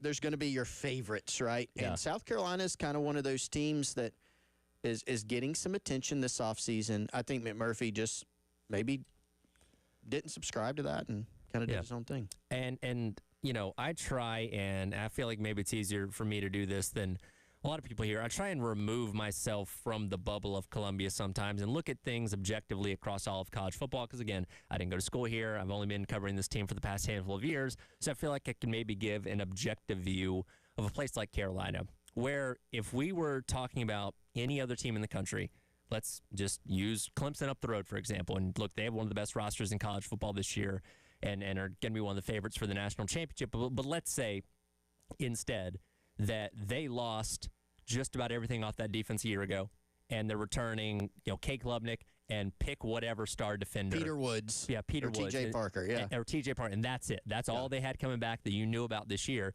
We'd probably think pretty low of them. Like, okay, yeah, you got those guys, but what else do you have around them? So I think that a lot of people look at Carolina in that way of like, hey, I know you got star on the offense, I know you got star on the defense, and not to say the rest of the defense is devoid of talent. We talk about DQ Smith, a very quality safety that we hope can step into those same shoes that Nicky Memori is leaving behind, and who knows what's going to happen with the other transfers. But I think a lot of people can look at that and say, okay, you got your star on one side, on each side of the football, but I don't know enough about the other guys to truly know for sure. And let's face it, like, Beamer's only going into year 5 as a coach. He's not gotten the benefit of the doubt yet, right? Like, Georgia is replacing a lot of talent, including quarterback from a year ago. But there's this thought process like, well, they're Georgia. Of course, they're just going to always be good, no matter who the talent is, no matter how experienced they are. And Kirby had the stat at media days, hey, half our roster is first and second year guys. Very unheard of for a team like that. But again, the benefit of the doubt is like, well, they're always good, so they're probably going to be good again this year. South Carolina hasn't gotten to that point yet. They haven't earned that yet, which they can. They continue to play at a high level, but they're not there yet. Yeah. Well, and I think they've gotten the benefit from some people, right? That, but not everybody, And McMurphy is probably looking at this things, saying just what you said. Like, if he's done, maybe he hasn't done a deep dive and he's still just looking at it going, well, look at this schedule. Like, that's the thing. South Carolina, ultimately, you're going to be judged as a great, good, bad, average team, whatever your metric is. Sure. Based on your record. Yep. You are what your record is. But you can be a pretty darn good team, talented. You can be a very tough out and still not win many games when you play that type of schedule, right? Because you're going to play an SEC schedule. We all know who's on it. We know the tough road games they have.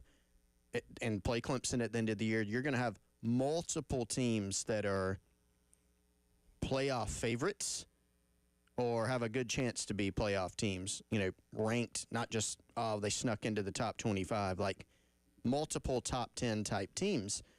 And you look at last season, Shane Beamer pointed this out recently again. Carolina had a bunch of games that came down to the fourth quarter. Mm-hmm. They won most of them. Probably fair to expect it could be very similar this year. And so ultimately their record is going to hinge on what do you do in those games that come down to the fourth quarter, one possession, a couple plays here and there. And, you know, some people, McMurphy obviously, thinks that this might be a team that even if they're a solid, you could be a solid team and not finish in the top 25. You know? 26, 27, whatever. He's probably looking at this thing saying, hey, they got a really tough schedule. There's some questions. I got them just outside. Well, one national voice that does have South Carolina pretty high is Joe Klatt, but he even thinks that he might be overrating them a little bit. I want to get to what he had to say about that coming up next, and I had a bit of a radical thought about how some people may actually view the South Carolina team, and I want to get your take on that coming up next as well. It is the Garnet Trust Tower presented by Krantz Cooling and Heating. Tyler Head and Chris Clark on your Tuesday on The Game. 107.5 The Game in Columbia, 100.5 The Game in Florence, 100.3 The Game in Myrtle Beach. The Game Network. The Game phone lines at 803-404-6100. Sponsored by AAA Heating and Air. Now offering 12-month payment plans on all HVAC or electrical repairs with no credit check. Online at callAAAtoday.com. Broadcasting live from the Herndon Chevrolet studio. Herndon Chevrolet is your hometown dealer. Stop by today or shop online 24/7 at HerndonChevy.com. Just talked to one of our subscribers on the Insiders Forum on GamecockCentral.com this morning who said, hey, I've got a problem here. My roof is leaking. And so, of course, you know who I sent him to. Our friends over at Classic Roofing. Joe Reeder, Max Sawyer, Midlands residents, families that live right here in the Midlands. Years of experience in the roofing industry. ClassicRoofingSC.com. You can give them a call also, 803-590-7870. If you're a resident in the Midlands and you need to have your roof taken a look at, roof inspections, roof installations, replacements, repairs, they can take care of all of that for you. If you're a business owner and you need the same for your business, residential or business, folks over at Classic Roofing can take care of it for you. Again, free estimate. You can do even a roof visualization. GAF certified roofers. Find out more information on their website, classicroofingsc.com or 590-7870.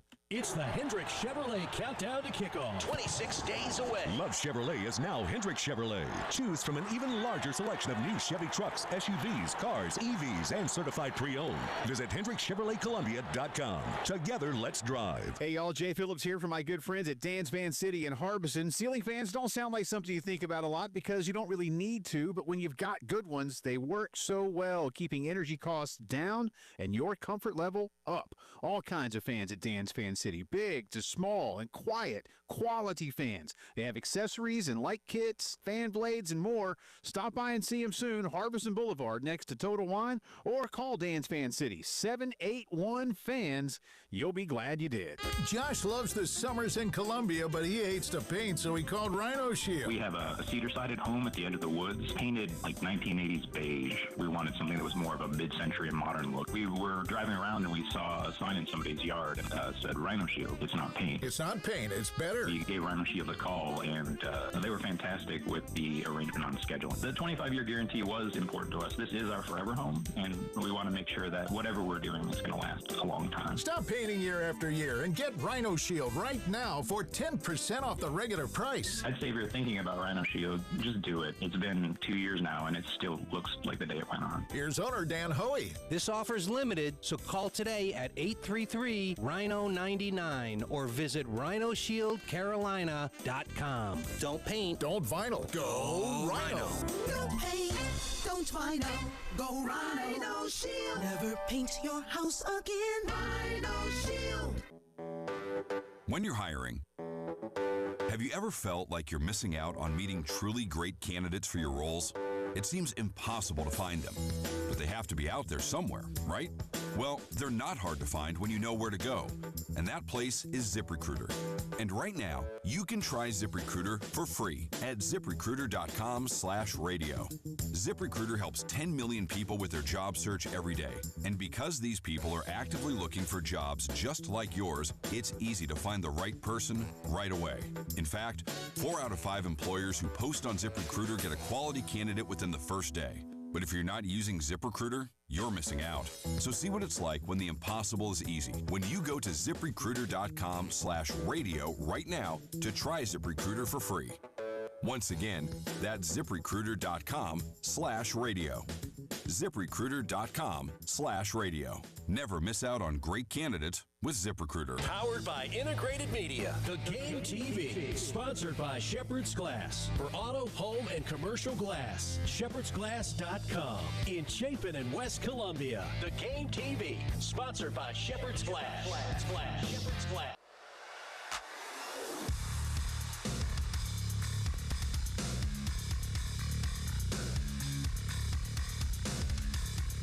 The Garnet Trust Hour with Chris Clark, Wes Mitchell, and Tyler Head. Sponsored by Krantz Heating and Cooling on the Game Network and the 107.5 The Game app.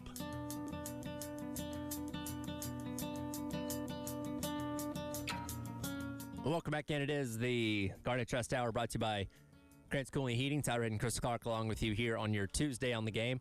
Mind you, again, the Game Summer Golf Classic coming up Friday, August 22nd over at Charwood Golf Club in West Columbia, 9 a.m. tee time. Registration starts at 7.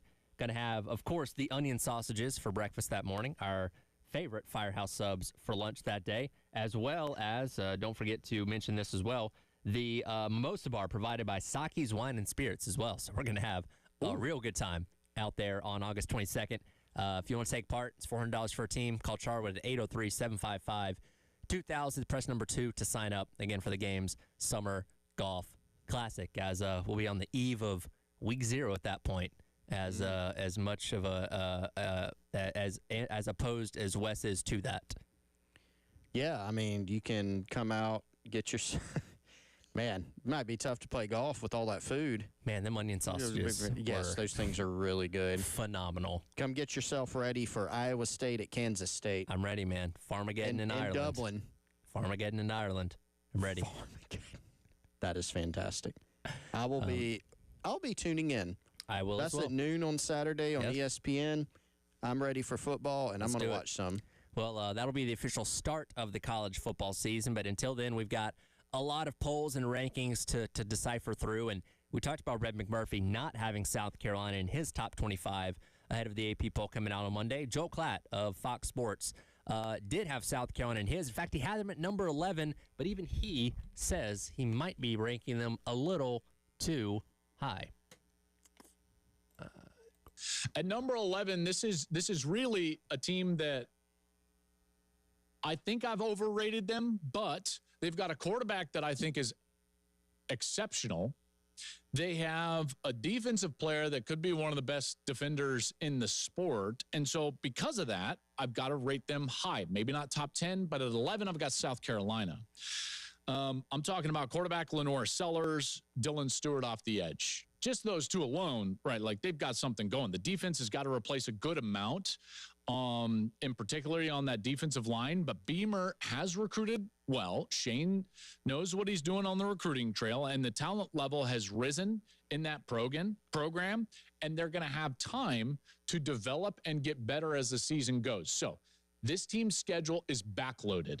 South Carolina is going to have a monster schedule late, their last 7. So they're going to have time to get themselves to that point. Their last 7 games, here's what it looks like.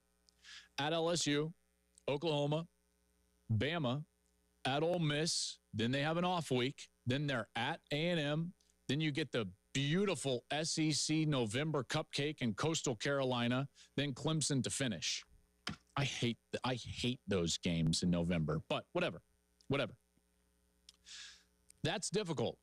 Very difficult. In particular, when you throw Clemson on in the non-conference and you've got to play an SEC schedule, like South Carolina is going to have to they're going to have to bring their lunch pail just to make it to the postseason. You know, this is a team that was knocking on the door last year, had a chance, but didn't get over that hump. Maybe they get over that hump this year with an experienced quarterback and really quality players on that defensive side. So what Joe Klatt's talking about there is something we've obviously talked about this entire offseason. We've heard plenty of other people nationally talk about it. So I don't know why this thought popped into my head. It's a pretty radical one, but I want to throw it at you and see if you think I'm crazy or not. But the focus is obviously, hey, you've got your star quarterback, you've got your star defensive player in Dylan Stewart. Don't know a whole lot outside of that. Now, again, quality guys. There are other guys. Nick Harbor, we expect to be good this upcoming season. You've got DQ Smith elsewhere. But in terms of outside of this bubble, everybody knows Lenore Sellers and Dylan Stewart. Do you think, I'm not saying that this is the way Joe Klatt is looking at this, but do you think there are people out there that look at South Carolina and almost unintentionally think about the blueprint that was laid out by the 2010 Auburn team? Again, I'm not saying they're going to go undefeated and win the national championship, but that team, look at their roster that year, had a star quarterback in Cam Newton and a star defense player, Nick Fairley. Didn't have a whole lot outside of that. Famously, there's one NFL start on the rest of that offense by one of the offensive linemen. A couple guys in the defense did hang around the league for a couple years. D Ford ended up being a very solid defensive player. But outside of that, nobody like wow superstar on that Auburn team besides those two guys. And again, they proved they could run the table and win the entire thing. I'm not saying that's what Carolina's going to do, but do you think people look at Carolina as a potential team that, if everything goes right, could kind of fall in that same line of, hey, you've got two superstars. As long as everybody around them is just okay to good, then this team's going to be really, really good? Again, radical thought. That is a fascinating thought. It was a late-night thought for me that I'm like, I have to bring this up. I got to throw it out there. That is interesting. And a bunch of things, several things popped in my mind at once. Haven't seen anybody make that comparison outright, so congratulations. Thank you.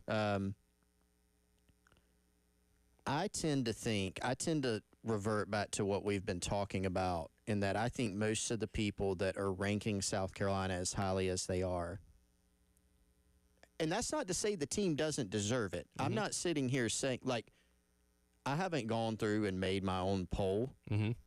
Personally, I might not have South Carolina quite as high as some others. That's my inclination. I'm not saying I would have, they're 50th nationally. I'm not saying that, right? Right. But I do think a lot of the people that are ranking them are doing so because of what Joel Klatt admitted. You got an elite quarterback, you got an elite pass rusher. I simply think that not as many people have looked into how much South Carolina lost. Yes. On this team. And then not really knowing that, and then having those two guys that have been the point of emphasis, and then maybe not consider, okay, you had a really, really difficult schedule. I think people know that, right? But maybe you don't dive in. Yep. Joel just did a really good job of, like, when you hear that, like, wow, that's a tough schedule. Now, one difference. We know that Auburn team, a difference with your theory here, that Auburn team with Cam, they had, like, one other guy that played in the league. Yes. That was in their starting lineup on both sides of the ball. Yep. Right? Yep. So they were a really good college team. Cam Newton he was the straw that stirred the drink. Yes. He was the drink. Yes. He was. I mean, he did it all. If they didn't have Cam Newton, that was, I don't know, maybe a 7-5 team. Now, this South Carolina team has more pro talent. Yes. I think. Yes. Even counting who they lost. And it might not be, it might be, a J.R. Johnson, for instance, who's in his first year as a starter, and he's not going to be playing in the league after this year because he's just a sophomore, right? So there is more talent. I don't think you can say, hey, if South Carolina goes on and has great success, it's going to be Lenore Sellers and his collection of, average Joes, so to speak. Because, number one, you have Dylan Stewart. Number two, you have a lot of other veteran guys, and you have other talent, whether it's younger or older, around them. Sure. You have, if Nick Harbor has a breakout season, he'll be pointed to as an example, etc. So, to me, not apples to apples. Now, I will say this. If South Carolina goes on and has tremendous success this year, like if they go on and make the playoff, they will not be the most talented top to bottom deepest team to do so. Yeah. And so what that means to me is that Dylan Stewart is one of the best defensive players in the country again, and that Lenore Sellers has had a special, special season. You know, it won't be quite carrying the team like Cam Newton did. Yeah. But he will be a huge part of that. And, man, if you go back and look, okay, second half of the season, after the Oklahoma game when South Carolina flipped that switch, go through and look at how 16 elevated his game. He was making Cam-type plays. Yeah. I remember being in the stadium. I was at the Auburn game in 2010. I was in Atlanta when they played Auburn again in 2010. What was the difference? It was Cam Newton. Could not stop him. Yep. And ask Missouri or Clemson or A&M. You know, I'm watching Shamar Stewart in practice. I think it's Shamar Stewart, maybe one of the other A&M guys in the NFL. They can't block him. Mm-hmm. Why? That's the same guy that Lenore Sellers is just dancing around and shrugging off, shrugging off Missouri defenders. Dumping him over his shoulders. Shrugging off Clemson defenders, right? And he was making those type of plays. I mean, yes, everybody's making plays around him as well. Mm-hmm. But in those moments that could have gone either way, 16 was the difference.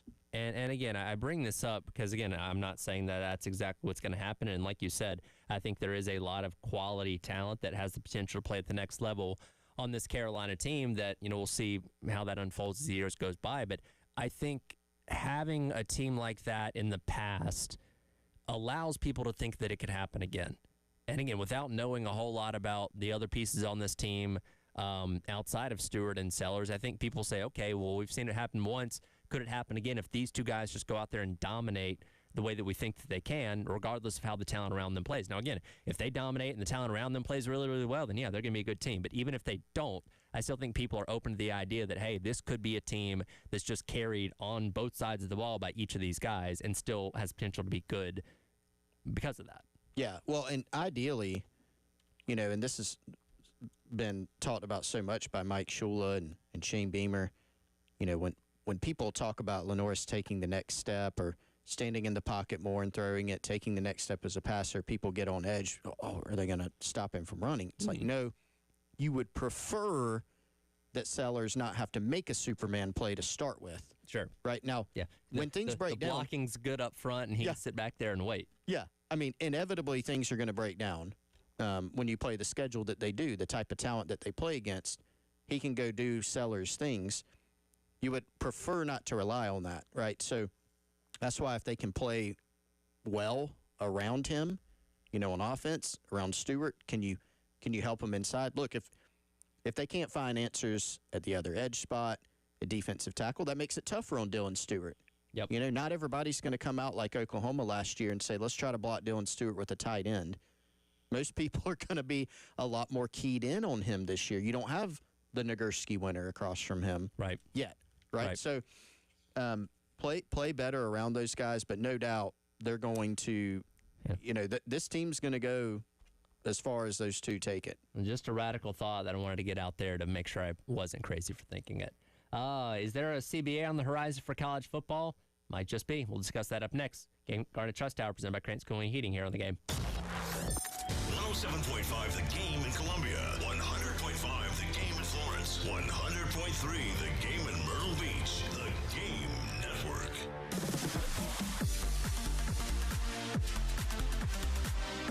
Hate paying for streaming? Well, the 107.5 The Game app is free. Yes, free. Just download the 107.5 The Game app.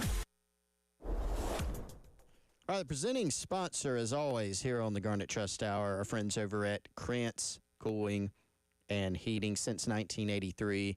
Local, reliable, family-owned HVAC service right here in the Midlands. Whether you are a business, whether you are a homeowner, they can help you out with anything that you may need. Check out all their 5-star reviews on Google.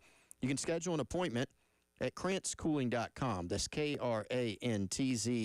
cooling with a K, krantzcooling.com. Or you can give them a call, 803-672-3224. Financing options are available if needed. Air conditioning, heating, indoor air quality, repair, maintenance, and installation. They also have maintenance plans. The Krantz Club is what it's called, Krantz, krantzcooling.com. Again, 803-672-3224. I've trusted them to come out to my home and my family's home in the Midlands. You can do the same. That's the friendly, locally owned business, Grant Schooling. I'm Michael Jeffcoat.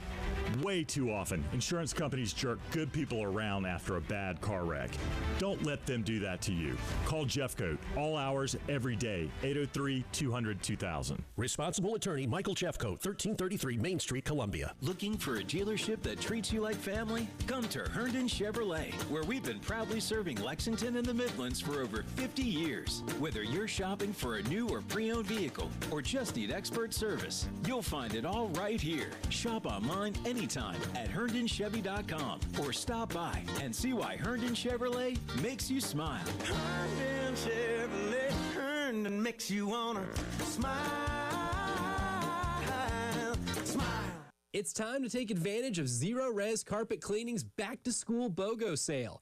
For a limited time, when you get 2 rooms of carpet cleaned, you can get 2 rooms cleaned for free. You heard that right. I didn't stutter. I said free. When you get 2 rooms of carpet cleaned, just mention Elijah Campbell, that's me, at 1075 The Game, and you'll get 2 rooms cleaned for free. Use promo code BOGO at ZeroResColumbia.com. Zero Res. All they leave is clean. Gunner here with the mortgage guru Jacob Crowder from First Palmetto Bank. If the new year has you in need of a guru in this market, Jacob will get you taken care of. Just a few years ago, he helped me, and I personally recommend him and First Palmetto Bank, who's owned and operated right here in the Midlands. Jacob has local decision makers, which means quick and precise processing and underwriting. So if you're looking to make a move, give Jacob a call today, 803-719-1005, or email him at jcrowder@firstpalmetto.com. Thanks, Bill. It's nice to have the band back together. Interest rates have stabilized, as well as the local housing market. Now is a good time to buy a house. At First Palmetto, we have products that help homebuyers keep payments down. Also, if you're considering building a home, we have a no-nonsense construction loan fit your needs. If the new year brings change, we can help you. Give me a call, 803-719-1005. Great news on the housing market having stabilized. So that makes it a good time to buy? Absolutely. That sums it up, Bill. Call Jacob Crowder today, 803-719-1005. My MLS number is 198432. First Palmetto is a member of the FDIC and an equal housing lender. It's the Hendrick Chevrolet Countdown to Kickoff. 26 days away. Love Chevrolet is now Hendrick Chevrolet. Choose from an even larger selection of new Chevy trucks, SUVs, cars, EVs, and certified pre-owned. Visit HendrickChevroletColumbia.com. Together, let's drive. I'm Michael Jeffcoat. When good people get hurt in a bad wreck, a lot of insurance companies won't offer to pay full value to them. You deserve better than that. Call Jeffcoat. All hours, every day. 803-200-2000. Responsible attorney Michael Jeffcoat, 1333 Main Street, Columbia. It's part sports. We have football on the brain. Part pop culture. Dennis Leary. True or false? You refuse to wear a glove with Mickey Mantle's signature on it for the movie The Sandlot. The Red Sox blood, the Brewers blood, they run deep. And in the best celebrity interviews. Robert De Niro here on The Rich Eisen Show. How are you, sir? Just got over a 24-hour virus. The antidote is to appear on The Rich Eisen Show. There you go. I would have just done it earlier. And you've got The Rich Eisen Show podcast. There is a medicinal quality to appearing on this program. Follow and listen on your favorite platform.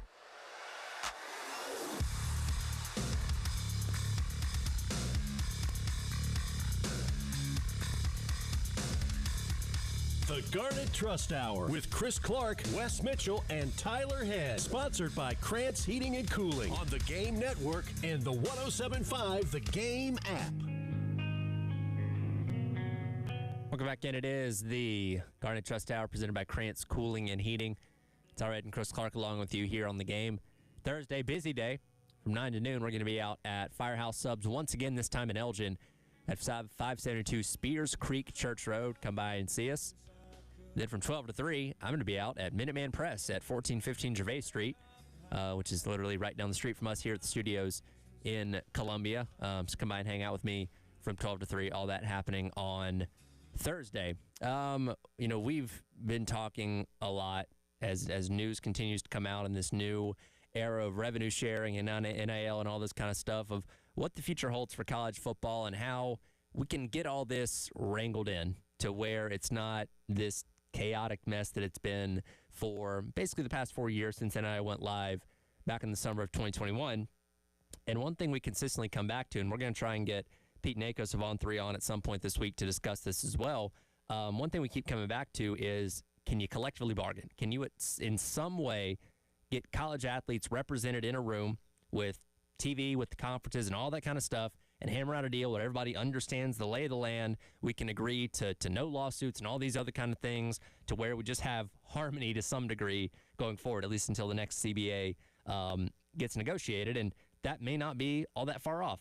Nico's had an article yesterday from On3 saying 23 Power 4 general managers, we don't know what conferences, we don't know what schools, but 23 general managers across Power 4 schools met and tried to kind of chart out a way that this could work. We don't have any details on this yet, but the wheels are in motion of maybe on the horizon having some form of a CBA in college athletics. Yeah, I'd say I've been guilty of this in the past, too, of just saying, you got to bargain, which I think is true. There's a part that kind of slips under the radar that's very important, though, and that is, I'm not going to get into the legalities of it so that I just only wanted to be a lawyer at one point. I'm not actually one. The short version is that there's a lot of hurdles to actually do it. Yeah. You can't just say, okay, we're collectively bargaining tomorrow. There's a lot of different state laws, federal laws, statuses, et cetera, that prevent you from just saying, okay, in the college structure, we're going to bargain. Now, the first step is you have to try to get to a place where everybody recognizes this is where we've got to go, and then you got to find out how to get there. From what some attorneys that I know have told me, you can't just, in the current structure, use I guess you could say traditional collective bargaining as we know it. The pro leagues or any other type of collective bargaining, it would have to be a special type of collective bargaining. So, anybody who's saying you can't collectively bargaining, you've also got to recognize, not in the traditional sense, but you got to be creative here. And college athletics has been pretty creative over the last several years when you look at a lot of the things that have happened in the NIL space. So Jim Cavale from Athletes.org, who Pete Nakos talked to for his story, has mentioned that he has a proposal and has actually pushed his own drafted legislation that would potentially create a structure for you to do this. And his grants a non-employee status, special status, that would establish collective bargaining rights and basically kind of goes outside of your traditional bargaining structure. The point is, I still think we've got to get here. You do have to be creative to do it. It seems like there's maybe a little bit more of a push to try to get there. Yeah, definitely so. Because again, and we talked about this with Jeremy last week, even with rev sharing and all this kind of stuff, it doesn't really change how the operations of NIL are. Again, there was a pretty quick pushback on the way that they were trying to control collectives, which they now recognize as businesses. So I don't know what really changes in the grand scheme of things, even with this monumental shift with revenue sharing and all that kind of stuff. And one thing that especially the NCAA would love in this process is not be getting sued left and right for every minor thing that schools or individual athletes find to wiggle around the rules, where you could say with the CBA, okay, here's what we're laying out. You're going to agree not to sue us, and we're going to agree that we can enforce these rules on how we manage payments, on what sports get what amount of money, and all these kind of things that, again, every other professional sport has. And again, at this point, it's professional sports because the athlete's getting paid to do it. It does create more of a challenge because you're also talking about a larger pool of athletes. So what the NFL, you're talking about a couple thousand, right? A couple thousand athletes over the course of really not even that many. 53-man roster times 32 teams. I'm not going to do the math very well off the top of my head, but it's not a lot, right? You can get a lot easier pulse on that group of people as opposed to the tens of thousands of college athletes across 136 now FBS teams. And again, what the Ohio State athletes are going to want compared to the Kent State athletes is much, much different, right? So where do you come with that balance of what works for everybody?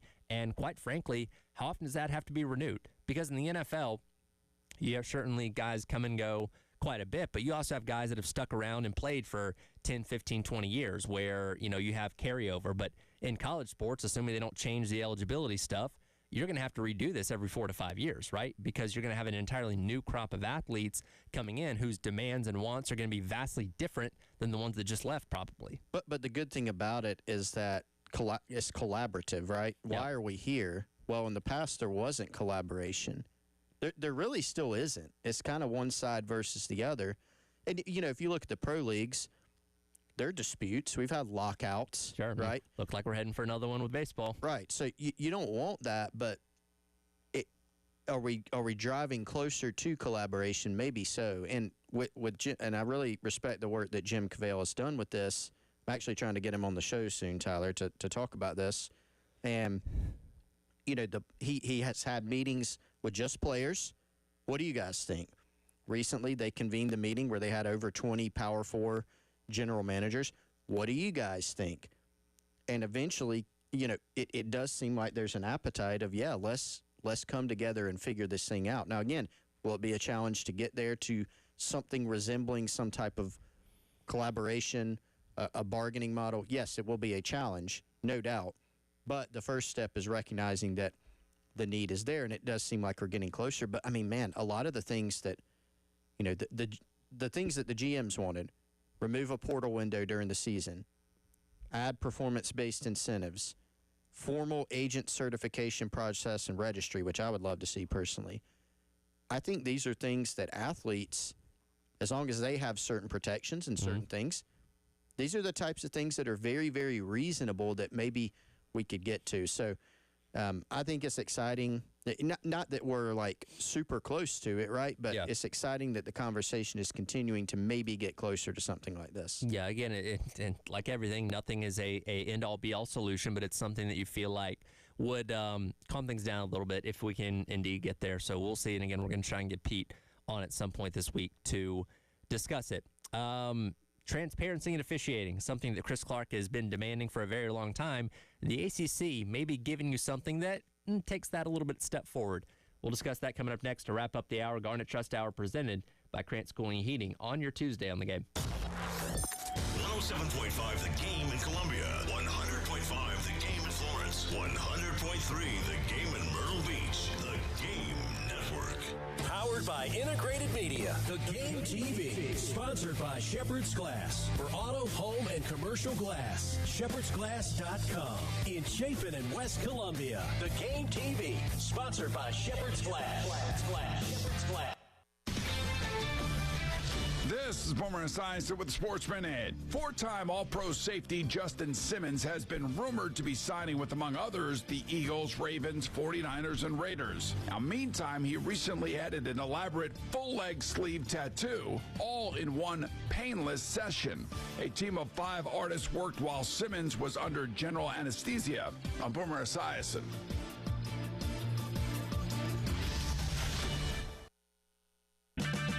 Check engine or ABS light on? Take the guesswork out of your warning lights with O'Reilly Veriscan. It's free. Ask for O'Reilly Veriscan. O'Reilly Auto Parts. DQ presents The Sound of Happy. Hear that? That's the DQ Chicken Strip Basket. Only $7.49 for a limited time. We're talking 4 100% white meat seasoned chicken strips served with fries, Texas toast, and DQ signature country gravy. Yeah, you heard that right. For crunch time in no time, it can only be the DQ Chicken Strip Basket. Just $7.49 for a limited time. Get it delivered in the DQ app. Happy tastes good at participating locations. Get a bottle of Seafoam motor treatment for just $8.99 and receive 5 times O Rewards points with the purchase at O'Reilly Auto Parts. O'Reilly Auto Parts. Alan Kennington, responsible for this ad. Office in 1440 Broad River Road, Columbia, South Carolina. It's called an accident for a reason. It wasn't planned, but it happened. It's not your fault, but somehow you're the one paying. Medical bills, lost wages, and the pain. You need someone on your side to fight for you. With over 85,000 cases resolved in 12 offices across the state, you need South Carolina's largest injury law firm. On your side, you need George Sink now. Get George Sink Law Firm on the line. Call 999-999. The back-to-school deals at Kohl's are so good, it'll feel like spoiling yourself. with 20% off the stuff your kids will actually wear, like jeans, tees, sneakers, and more. You can do it all without overdoing your budget. See? Sometimes parents get spoiled too. Head to Kohl's or Kohls.com to start the year off right for less. Select styles. Coupon ends August 10th. Some exclusions apply. See store or Kohls.com for details. This is the story of the one. As a safety manager at a manufacturing plant, he does everything he can to keep his coworkers safe. From finding ways to reduce risks to keeping safety supplies in stock. And for that, he relies on Grainger. Grainger offers a broad range of quality products and next-day delivery, so he can always play it safe. Call 1-800-GRAINGER, click Grainger.com, or just stop by. Grainger, for the ones who get it done. Now at Hardee's, 2 hand-breaded chicken tender wraps are only $5. Mix and match your favorite flavors like buttermilk ranch, honey mustard, and spicy. Endless combinations start with 2 warm tortillas, each filled with 100% white meat, juicy on the inside, crispy on the outside, hand-breaded chicken tenders. Any 2 wraps, now just $5. Hardee's, goodness in the making. These items only. Price and participation may vary. Tax not included. Visit restaurant for details.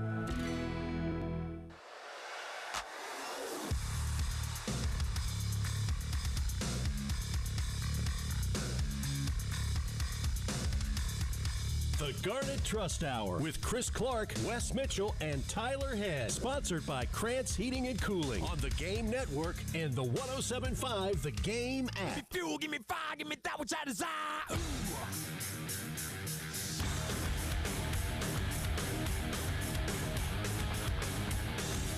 Welcome back in. It is the Garnet Trust Hour presented by Krantz Cooling and Heating. Tyler Head and Chris Clark wrapping up the hour here on your Tuesday on the Game. Coming up, Kickoff, the Gamecock Central Takeover Hour presented by Firehouse Subs. We'll be joined by the one and only Phil Steele of the Phil Steele Preview Magazine discussing what he thinks about South Carolina as well as the rest of college football as we are only 26 days away from the season officially getting started. I saw this yesterday and I immediately thought of you, Chris. The ACC is doing something a little different this year in terms of their television broadcast for Friday nights as well as their Saturday night primetime games. This upcoming season, where they're going to let you inside the headsets of the officials. Last year, there was a couple of controversial games in the ACC, famously that Hail Mary that took like 5-6 minutes to review between Virginia Tech and Miami, that Miami ended up winning, even though it looked like Virginia Tech actually won the game. Coming off the backlash of some of that criticism, the ACC has decided to allow you to hear what's happening between officials during the games. These 2 select windows. Logistically, they couldn't do for all their games, but at least on Friday and Saturday nights, when a flag is thrown, when there's discussion about a review, you will hear everything being said by the officials on these ACC crews as they are coming to the decision of what that call is going to be, overturn, standing, flags, all those kind of things. Does it alleviate every concern you have? No, but it is nice to at least be able to hear what's being discussed when they come to these decisions. Yeah, wouldn't you love to hear some of the conversations sometimes of what did you see, what did you not see, and there's not going to be, when they don't call holding on somebody, when everybody in the stadium sees it, nobody throws a flag. They're not going to huddle up after every play and say, did you see that holding? No, I didn't. But with the controversial calls, the reviewed calls, some of these big ones, I think this is cool, actually. Yeah.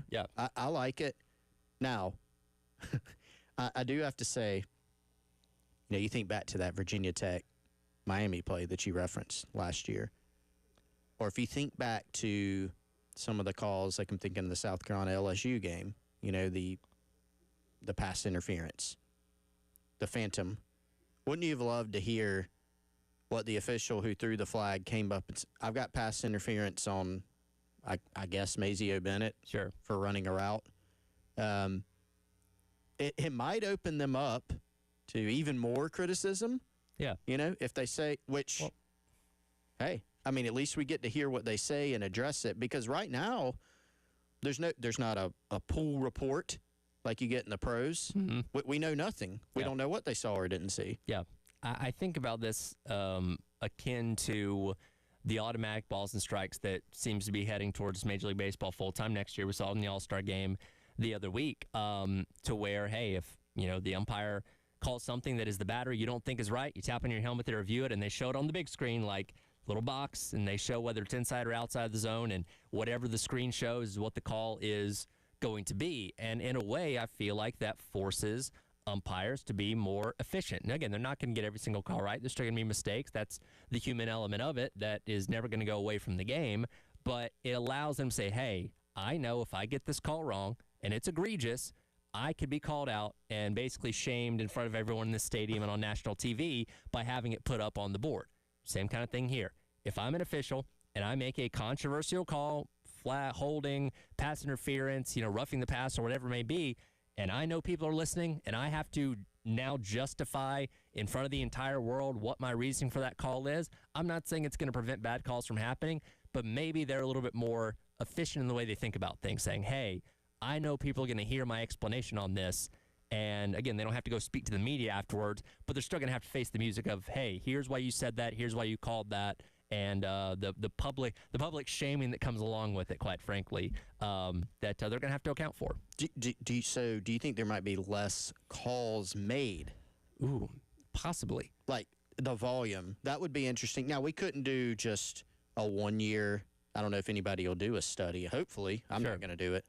But you would need more than a 1 year sample probably, because there can be error built in, like maybe there are legitimately less calls to make.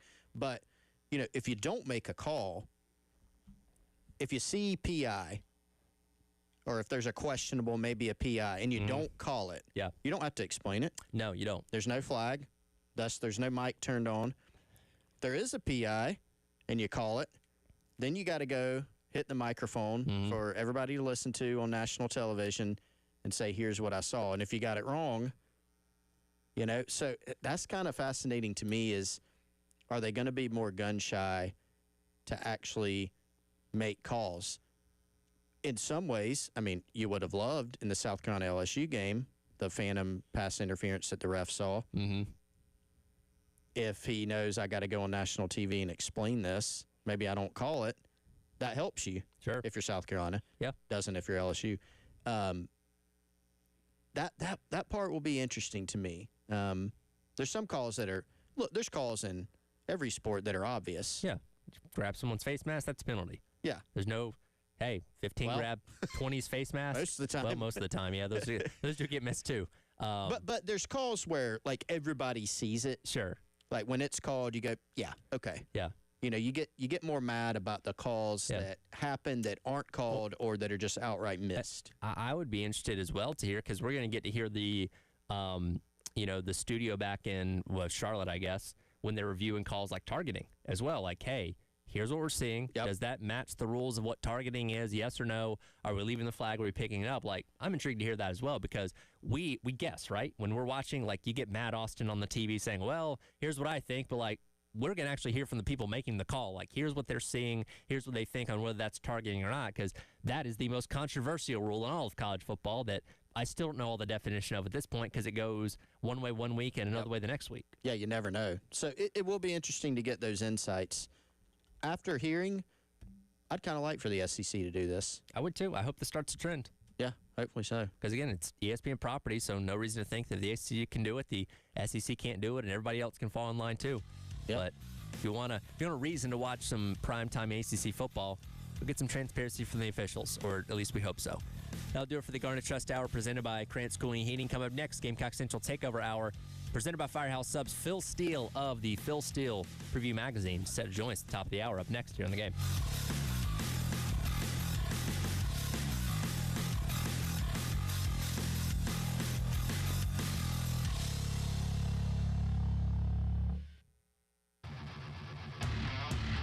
Broadcasting live from the Herndon Chevrolet studio. Herndon Chevrolet is your hometown dealer. Stop by today or shop online 24/7 at herndonchevy.com.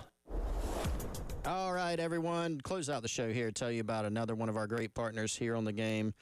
It's our friends over at Integrated Media. Michael, Nathan, their team, they do an amazing job with everything that you may need at your home or your business from an audio-visual standpoint. If you're having trouble with your Wi-Fi, they can come on out, inspect your current hardware, run speed tests at different locations, both inside and outside, and can even advise you on your current service provider to see if you're up to date and even to help you save some money by making sure you're not overpaying for your service each month. Maybe it's the time to make the jump to fiber internet. If you're having troubles with connectivity, reach out to our friends over at Integrated Media. IntegratedMediaInc.com or 803-948-8327. They can also help you out with security and cameras, smart home systems, TV installations, tricking out that man cave or outdoor space. Again, IntegratedMediaInc.com or 803-948-8327. Hey everyone, it's Chris Clark. Garnet Trust is hoping to build the best and most sustainable NIL program in the country. To find out how you can get involved, go on over to GarnetTrust.com. You can support Gamecock athletes there, get access to exclusive content, and help Garnet Trust build the best NIL program in the country. It's the first day of the first grade, and she found a new best friend. It's a laid-back Sunday afternoon you wish would never end. The homemade taste of Bluebell and good friends gathered round. The good old days are being made right now. Open the lid on a carton of Bluebell Homemade in the Shade, and you'll have it made, so to speak. It's a combination of our top-selling homemade vanilla ice cream with a swirl of rich chocolate fudge sauce. Enjoy an instant classic. The good old days are being made right now. The good old days are being made right now. Look for Bluebell half-gallon specially priced $5.99 when buying 2 at all Kroger's now through August 5th. Own or manage a commercial property? When running a business, gutter maintenance can easily slip to the back burner. That's why I call the Gutter Men. They've been South Carolina's most reliable and competitive gutter company for almost 50 years. They're my go-to choice for all my gutter needs. When it comes to protecting your business, don't wait. Visit theguttermen.com today. We keep the clutter out of your gutter. Call on the Gutter Men. They say perfection is a journey, and at Carolina Stone Craftsman, that journey leads us to just outside Columbia in Chapin. Our marble, our granite, our quartz, they're sculpted with the highest craftsmanship, honed with family values, and delivered with professional results. Explore the craftsmanship of each slab, see all our new showroom has to offer, and experience our custom hardscapes. Crafted to perfection, experience Carolina Stone Craftsman's workmanship. Take us for granted. Your journey to perfection starts with us. Carolina Stone Craftsman, just beyond Columbia and Chapin and beyond your expectations. CarolinaStoneCraftsman.com. It's the Hendrick Chevrolet Countdown to Kickoff. 26 days away. Love Chevrolet is now Hendrick Chevrolet. Choose from an even larger selection of new Chevy trucks, SUVs, cars, EVs, and certified pre-owned. Visit HendrickChevroletColumbia.com. Together, let's drive. Kickstart your day at 9 a.m. with your Carolina Pick-Me-Up. Sponsored by South Carolina's largest injury law firm, George Sink Injury Lawyers. If you're injured, call 09s today. Get George Sink Law Firm on the line. Call 999-999. This summer, try the new Strato Frappuccino blended beverage at Starbucks. It's the classic blended iced coffee you know and love, now topped with a creamy layer of handcrafted brown sugar cold foam. Available for a limited time. Your Strato Frappuccino is ready at Starbucks.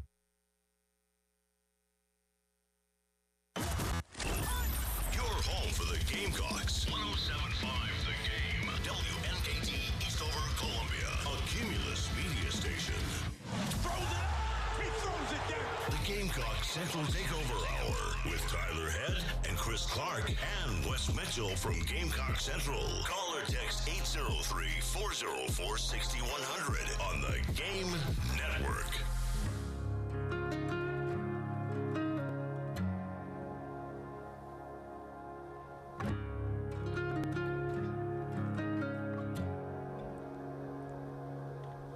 $11 o'clock on your Tuesday morning. Welcome in. It is the Gamecock Central Takeover Hour presented by Firehouse Subs. Tyler West, Chris, along with you. You guys handle this. I got to get our guest on the phone here. Okay. What's up, y'all? Wes Mitchell, Chris Clark. He is Tyler. Our guest that he is referring to is the man, the myth, the legend, Phil Still. I'm excited about this, guys. I am a avid Phil Still. If you listen closely, you can actually get the behind the scenes of Tyler bringing our guest on and welcoming him on the phone there. But I get the magazine every year, and I actually just got mine, ordered it online, got it this past weekend, and it is, of course, I would say if you want to follow all the other teams that your team is playing, it is an absolute must. So looking forward as we are rolling along into preseason camp coverage of being joined by, let's just say it, joined by the GOAT, Phil Steele, here shortly. Yeah, I saw you you had your magazine out the other. Probably got it with you today, too. Yeah, I was showing it off to Elijah in there that I did get mine. So, very, very excited about this. Without further ado, we do head out to the AAA Heating and Air phone lines and welcome in the one and only Phil Steele of the annual Preview magazine. Mr. Steele, first of all, appreciate you taking your time this morning, and I guess we should thank you as well for your hard work, because there is a point in the middle of summer when, you know, we're a long way away from the football season starting. When that magazine comes out, though, whether you buy it off the shelf or download it online, that really kind of, in my opinion, gets the ball rolling to the start of the season. So your hard work is very much appreciated around here, sir. Well, I appreciate that very much. You know, we pour 7 months of work to this thing each year, and this double transfer portal makes it a little bit tougher with that second portal ending in April. Try to cram all my coaches' calls in the month of May, but I appreciate comments like that. Appreciate you getting the magazine as well. Yeah, absolutely, and we'll just kind of jump right in here. You know, South Carolina, of course, being the team that we cover here locally, and one that, you know, when you talk about a magazine like yourself that has to detail all that goes in and all that comes out of a team year to year, you want to talk about a lot of turnover, losing so much talent to the NFL, but returning superstars like Lenore Sellers as well as Dylan Stewart. What's your outlook, optimistically, pessimistically, about this team coming up in 2025? Well, optimistically, I would put South Carolina as a playoff contender once again. In fact, I thought at the end of the season last year, after they beat Clemson, that they probably deserved to be in the playoffs. And last year I had South Carolina picked higher than most, so I was very happy with the outcome of the season. Superman Lenora Sellers is back at quarterback. That's a big plus. I think the receiving corps is going to be upgraded. This probably is going to be the year Nick Harbor finally emerges as a big-time threat. The offensive line has got 4 starters, or has got the experience level back. So I think offensively they're in good shape. So if you're looking for the top for South Carolina, I think if they go into Missouri and get the win, which they probably will, they get Oklahoma at home, Clemson at home. You look at the games that they'd be an underdog in this year: at LSU, home against Alabama, at Ole Miss, and at Texas A&M. But as they proved last year, those games are winnable. So I think, optimistically, you'd put South Carolina clearly in the playoff mix and one of the better teams in the SEC. Now, if you want to look at them pessimistically, I am a little concerned with the defensive front 7. Dylan Stewart's back, but there's a lot of guys gone. I mean, they lose Kyle Kennard, who was the first-team All-American. They lose Tonka Hemingway, T.J. Sanders. And last year's defensive line was absolutely dominant. In fact, I'm on the Joe Moore Award Committee. And during one of our conference calls, they were breaking down one of the offensive lines. They said, they struggled against South Carolina. And one of the guys popped up and said, everybody struggles against South Carolina's defensive front 7.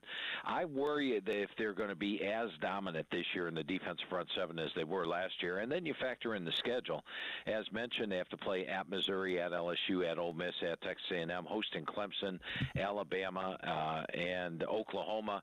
And then, of course, playing Virginia Tech in the opener. It's a 4th toughest schedule in the country. So pessimistically, I think they move back to the middle of the pack in the SEC. So there's 2 ways to look at South Carolina this year. But let's keep Lenore Sellers healthy. If he is, I think he's one of the best quarterbacks in the country. Yeah, let's keep it right there if you can, Phil. I think the beauty of what you do in your magazine is it gives us context and that we maybe don't get when we're in our local bubble here. Obviously, Lenore is starting to be talked about as one of the best QBs in the country. Where do you kind of see him in terms of tiers? Like, where does he stand? Who are the other guys that you feel like are maybe along the same lines as Lenore when you start looking in the SEC and then nationally as well? We have to put him right at the top tier. clearly. And in fact, I think he's a Heisman contender. I list him in the magazine as one of the top Heisman contenders this year. And all you have to do is go back and watch that Clemson game. I mean, he basically won the game by himself, and that's where he, like Superman. And here's a guy that's hitting 66% of his passes, dangerous runner, can win the games, a solid leader. And, last year, had he not got injured against LSU, they would have won that game and probably should have won that game anyway, that questionable penalty, but I won't bring that up again. But when you look at Lenora Sellers, he's clearly one of the top quarterbacks in the country. The other ones in his same realm would be guys like Garrett Nussmeier of LSU, Cade Klubnik of Clemson, DJ Lagway of Florida, Drew Eller of Penn State. Those would be the other quarterbacks that would be in Lenora Sellers' realm right now, but clearly the top level.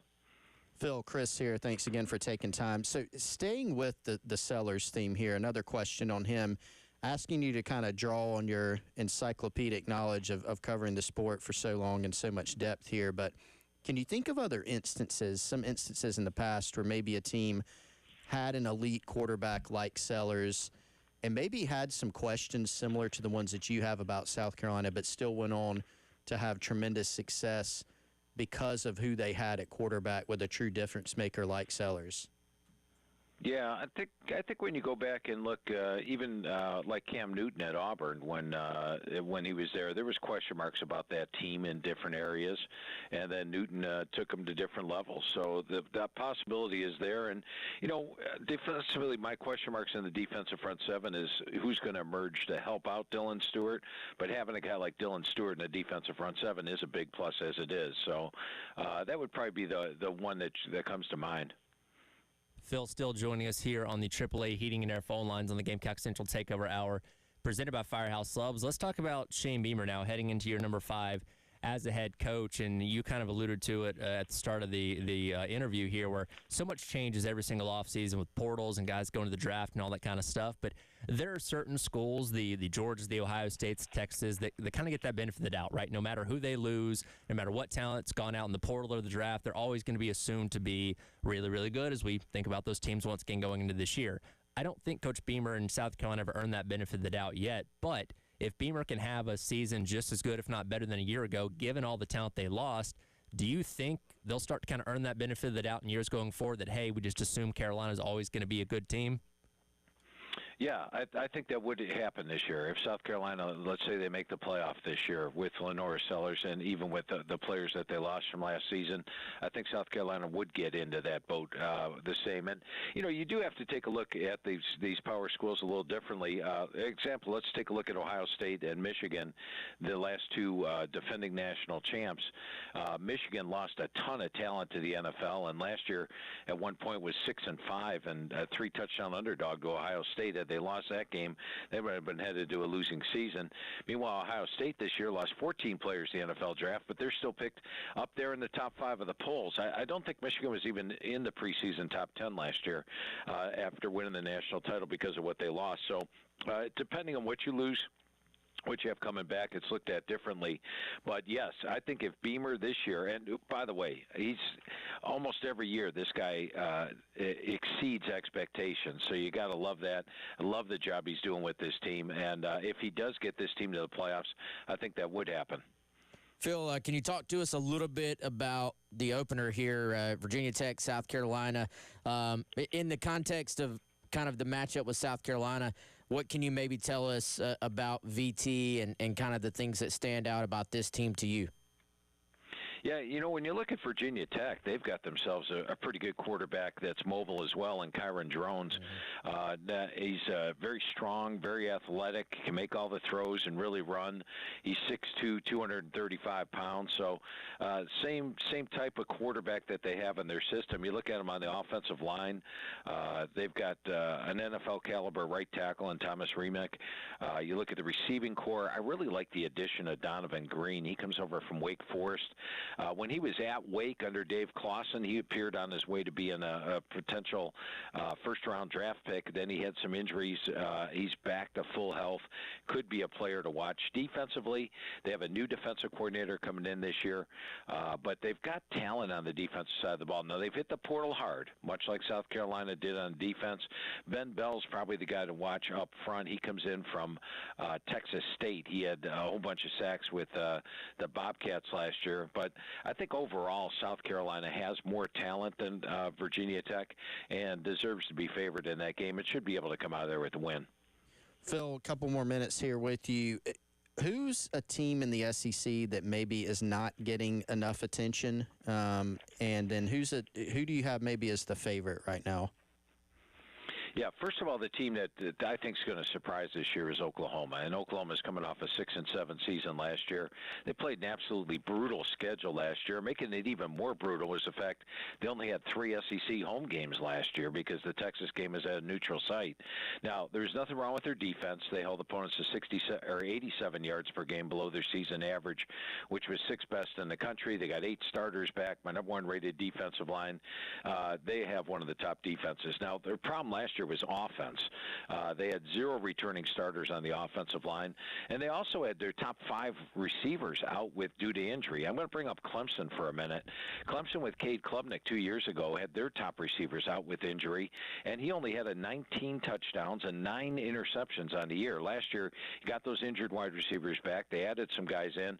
All of a sudden, 36 touchdowns, 6 interceptions. It's amazing what a wide receiver core will do for you, and Oklahoma is vastly upgraded in that unit. They go from a weakness to a strength. They've got a guy like Deion Burks coming back, who missed most of last year with injury, an NFL caliber dude. The offensive line is now a veteran unit. They added Jaden Ott at running back from Cal. He was the top running back in the Pac-12 2 years ago, banged up last year, sort of a shell of himself. He's back to 100%. And then they bring in John Matera, quarterback from Washington State, a dangerous runner and passer. I think they've got the offense to go with the defense, and now they only have 3 true SEC road games this year. They get a lot more home games, and I think when you look at Oklahoma, I think they've got a shot at getting to the playoff. Now, I feel Texas is probably the top team talent-wise in the SEC, but I went with Georgia winning the regular season for this reason: schedule. Remember last year, Georgia came in preseason number 1, but they had to play their 3 toughest opponents: Alabama, Ole Miss, and Texas, all on the road, and they ended up losing 2 of those games. Well, this year, Georgia's toughest 3 opponents are the same 3, Alabama, Mississippi, and Texas, but they get all 3 of those teams at home this year. They haven't lost between the hedges in the last 5 years. Last time they lost was 2019. So I think the schedule, they bring back enough talent. They've done a great job recruiting, and there's not the big names that they had when they were winning national titles 2 and 3 years ago, but this is a Georgia team that I think the schedule lays out perfectly for them to win to go perhaps undefeated this season in the regular season. Phil, last one for you here. Got about 6 seconds before we have to hit a break. What team could follow that mold of an Indiana or an Arizona State or an SMU that could really shock people this year and make the playoff? Yeah, I think Oklahoma's probably that team coming off the 6-7 year. Others in the mix, maybe watch Texas A&M. Remember, they were within 1 game of making the SEC championship game last year. And when I talked to Coach Elko going over the squad last year, he said, "Hey, Phil, our offensive line, we're middle of the road SEC. This year," he said, "we're at the top of the SEC. In fact, we're a Joe Moore Award contender. If you got an upgraded offensive line, they're a very talented team. Watch out for Oklahoma and A&M." He is Phil Steele of the Preview Magazine each and every year. We appreciate your time and look forward to seeing how this season unfolds. Hey, great talking football with you guys today. Absolutely. Appreciate it, Phil. We'll come back. We'll re-rack that conversation as well as hit our trivia question of the day as we're 26 days away from kickoff. The Gamecock Central Takeover Hour presented by Firehouse Subs rolls on the game. 107.5 The Game in Columbia, 100.5 The Game in Florence, 100.3 The Game in Myrtle Beach. The Game Network. The The Game Summer Golf Classic is Friday, August 22nd at Charwood Golf Club. Tee time is 9 a.m. Registration starts at 7:30. Mimosa bar provided by Saki's Wine and Spirits. Onion sausage for breakfast and Firehouse subs for lunch. And oh yeah, we have prizes. And the golf gun is back again. $400 a team. Call 803-755-2000 and press number 2 to sign up. Broadcasting live from the Herndon Chevrolet studio. Herndon Chevrolet is your hometown dealer. Stop by today or shop online 24/7 at herndonchevy.com. All right, guys, you know what? This episode brought to you, just like all of them, by our friends over at Firehouse Subs. And if you've missed out on our own location editions of the show at Firehouse, guess what? We got another opportunity for you coming up this Thursday. Brand new location in Elgin. That is at 572 Spears Creek Church Road in Elgin. Come out and see us Thursday. We'll be out there 9 a.m. to noon, broadcasting live from Firehouse, trying out all the awesome sandwiches. Come see us. If you want to try this triple stack, they have brought it back. They've got 2 versions of it this time. We had it last week. Outstanding. New fries are coming to Firehouse Subs as well. We tried those for the first time. Outstanding as well. And, of course, you always have your favorites. Mine, as always, brisket, add bacon. But come out, try them all. Create your power rankings just like we do. FirehouseSubs.com, Firehouse Subs app. Hit it up for lunch right now.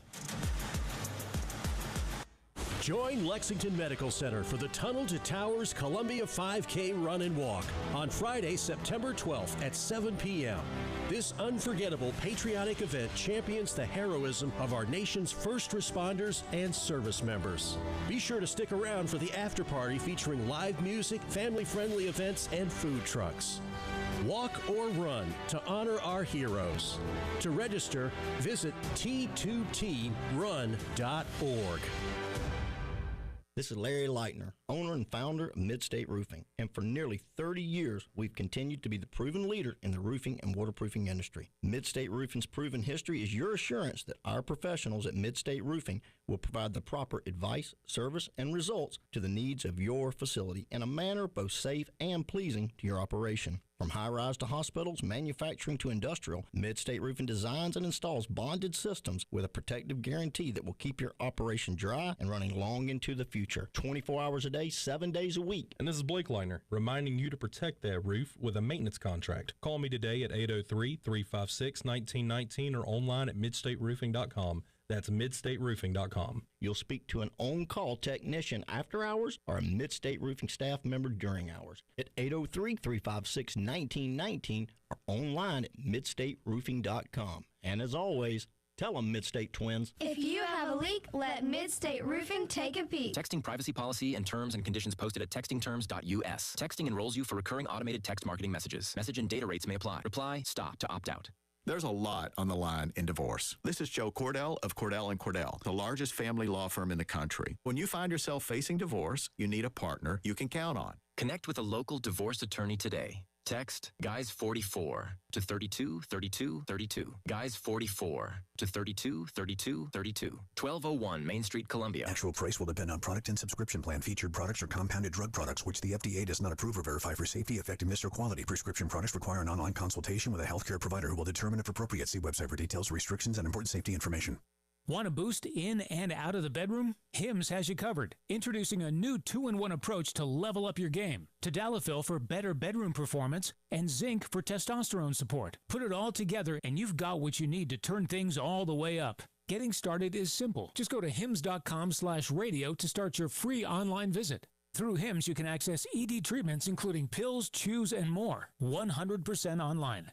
No office visits, no pharmacy lines. Just fill out a simple intake form and a licensed medical provider will determine if treatment's right for you. If prescribed, it ships free and discreetly to your door. Find affordable treatment options at up to 95% less than brand names at hims.com/radio. That's hims.com/radio. HIMS.com/RADIO. The Gamecock Central Takeover Hour with Tyler Head, along with Chris Clark and Wes Mitchell from Gamecock Central. Sponsored by Firehouse Subs. Call or text 803-404-6100 on the Game Network and on on the 107.5 The Game app. Welcome back in. It is the Gamecock Central Takeover Hour presented by Firehouse Subs. It's always Chris along with you here. Again, appreciate Phil Steele for taking the time and joining us there in that last segment. Man, 7 months worth of work. We appreciate it. Helps us out a lot. I don't know how he does it with the portal. I don't either.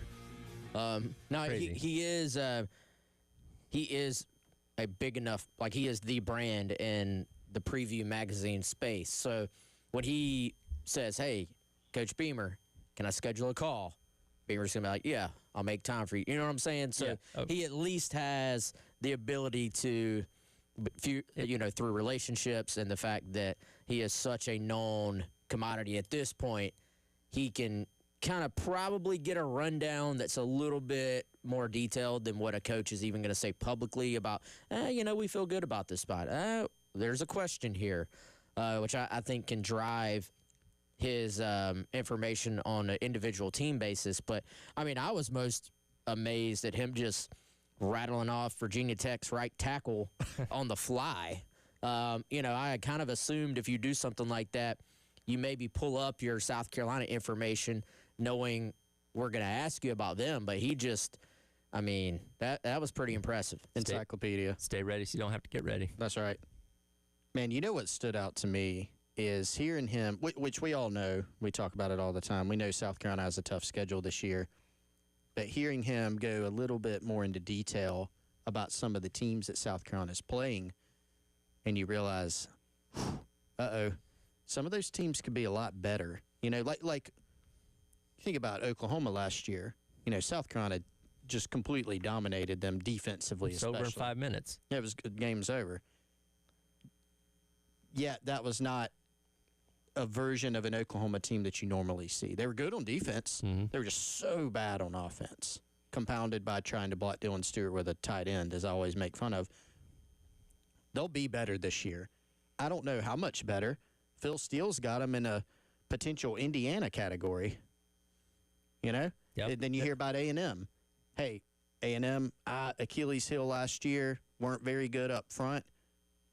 Mike Elko, now maybe Mike Elko's wrong, but he's telling Phil Steele, hey, we're going to be one of the best offensive lines in the country. That's not exactly something you want to hear if you're South Carolina staring down the barrel of this type of schedule. I want to come back. There's two questions I did not get in that I want to mention before we move on. But on Oklahoma first, you know what caught my attention? So the East-West Shrine Bowl came out with their like East-West 1000 or whatever it's called. And it is sort of like these are the 1,000 draftable players that we are aware of right now going into the season.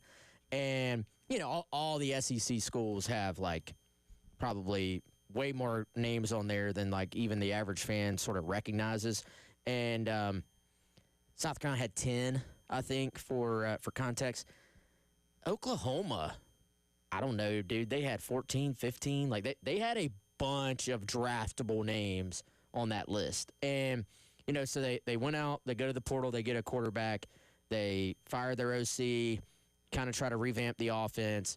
We know they were good on defense last year. We know Venables can coach defense. We saw it right down the road for way too long, for a while there. So I kind of am with him, man. Like, I could see – because Oklahoma is kind of in that spot, frankly, that South Carolina was in last year, where they're just able to live it up in the nobody's picking us. Yeah. Nobody loves us except for Phil Steele, apparently. And, there's not really high expectations right now. That's a very good place to live if you do have some talent. And so I'm wondering if they maybe have a good bit more talent there than people think they do. Mm-hmm. And, I'm kind of with them. Now, A&M is an 8-win team until they, like, prove otherwise for me. Like, they just always find a way to, like... Yesterday was A&M Day, 8-4.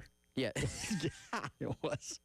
Did you come up with that? No, I saw that on Twitter. I wish I would have. Good call by someone. Wow. But, yeah, Oklahoma, if you're a Gamecock fan, dude, that's the one you circle. I think it kind of it scares you a little bit because that's one of those games where the overall expectations for that team maybe don't match just how talented that group is going to be. Well, and Mateer has been a popular offseason talking point of like, hey, could this guy follow the Cam Ward model of balling out at Washington State and then going to a power school and following suit, where, of course, Cam Ward ended up being the number 1 overall pick. And look, what Oklahoma needed last year was good quarterback play. Didn't have with Jackson Arnold or Michael Hawkins Jr. Didn't have a lot of help around them. Bad offensive line. The receivers were banged up. So if everybody can stay healthy, Mateer can be in the same neighborhood of how good he was at Washington State last year, they could really be a problem. And we're getting them halfway through the season to where, God, they could be a top 10 team for all you know at that point in time. And that game looks vastly different compared to when we looked at it on the schedule when it was first announced several months ago. They have Deion Burks. Is that the receiver? Yep. Isn't he back and healthy? And Phil mentioned him. Yeah, I mean. Okay, yeah. He's a dude. But, I mean, they had like 5 guys out. Yeah, you know? Like their top 5, not 5 guys, their top 5. They had, scout team guys playing receiver against Carolina, probably. Yeah, they kind of had, if you want to continue the parallel, they had their receiving core was kind of like what happened to South Carolina's offensive line in, 23. So, like that, there are, and you have a coach who, I mean, the heat is real for Venables, fair or not, right now. Mm-hmm. So you're kind of playing for your coach, and I don't know, man. I'm kind of with him like that. That is a scary. Now, here's the other side of that, though. There's a team on that schedule for South Carolina. Can't tell you which one. There's a team on there that's going to have high expectations and is going to fall way flat for what people think. You just hope it's not you. Yeah. Yep. You know? Yep. Was that both your questions? Did you have another one? Oh, no. I didn't say my questions. I want to know, for one, how many of those TVs he actually watches on a Saturday, and I wanted to know what the number is up to now, because sometimes he'll post a picture of his like TV watching wall of screens. I wanted to know like what is his actual process, and can you really focus on 10 games? Because I don't believe that. Yeah. And 2, I wish I had asked him, was there anything Beamer told him in their conversation that like was surprising or kind of was a little bit like, oh, that's interesting. Yeah. So yeah. But the TV thing fascinates me because I don't believe you can watch 10 games at once. He's a different kind of animal when it comes to this kind of stuff, and maybe he's the one that is capable of doing that. We'll have to get him on at some point down the line and maybe get that question in to him. We'll continue on Gamecock Central Takeover Hour presented by Firehouse Subs. The 26-day trivia question is up next here on your Tuesday on The Game. 107.5 The Game in Columbia, 100.5 The Game in Florence, 100.3 The Game in Myrtle Beach. The Game Network. When Carolina head football coach Shane Beamer talks. Just so blessed to be able to be a part of this rivalry. You hear it here. So much respect for Clemson. I mean, that was a great college football game. Because it's always Gamecock season on The Game. Shepherd's Glass has provided commercial, residential, and auto glass installation, repair, and replacement to Columbia for over 50 years. Large retail storefronts, auto, custom shower enclosures, and mirrors for that remodeling or new construction project. Visit shepherdsglass.com to see and learn more. Now with 2 locations on Platte Springs Road in West Columbia and Chapin at 855 Chapin Road. shepherdsglass.com. Shepherd's Glass. Shepherd's Glass. A true reflection of quality. Calling all Gamecock fans, it's the return of the Garnet and Black Bash at Still Hands Brewing. Put on your Garnet and Black and head out to Still Hands Brewing Saturday, August 16th for this free event featuring Gamecock Central. The festivities start at 5 p.m. and include a food menu inspired by all your tailgate favorites with live music from Ryan Trotty beginning at 6. So come out for the Garnet and Black Bash at Still Hands Brewing Saturday, August 16th from 5 to 10, and we'll see you there. Attention construction pros. Purple Wave Auction brings quality equipment to your fingertips. Join our bi-weekly online auctions featuring dozers, excavators, loaders, and more. We provide detailed listings, photos, and seller contact info. Inspect online or in person. With our no reserve policy, every item sells to the highest bidder. Visit purplewave.com today and see why informed builders choose Purple Wave. Transparent processes, real deals. Your next great purchase awaits. purplewave.com.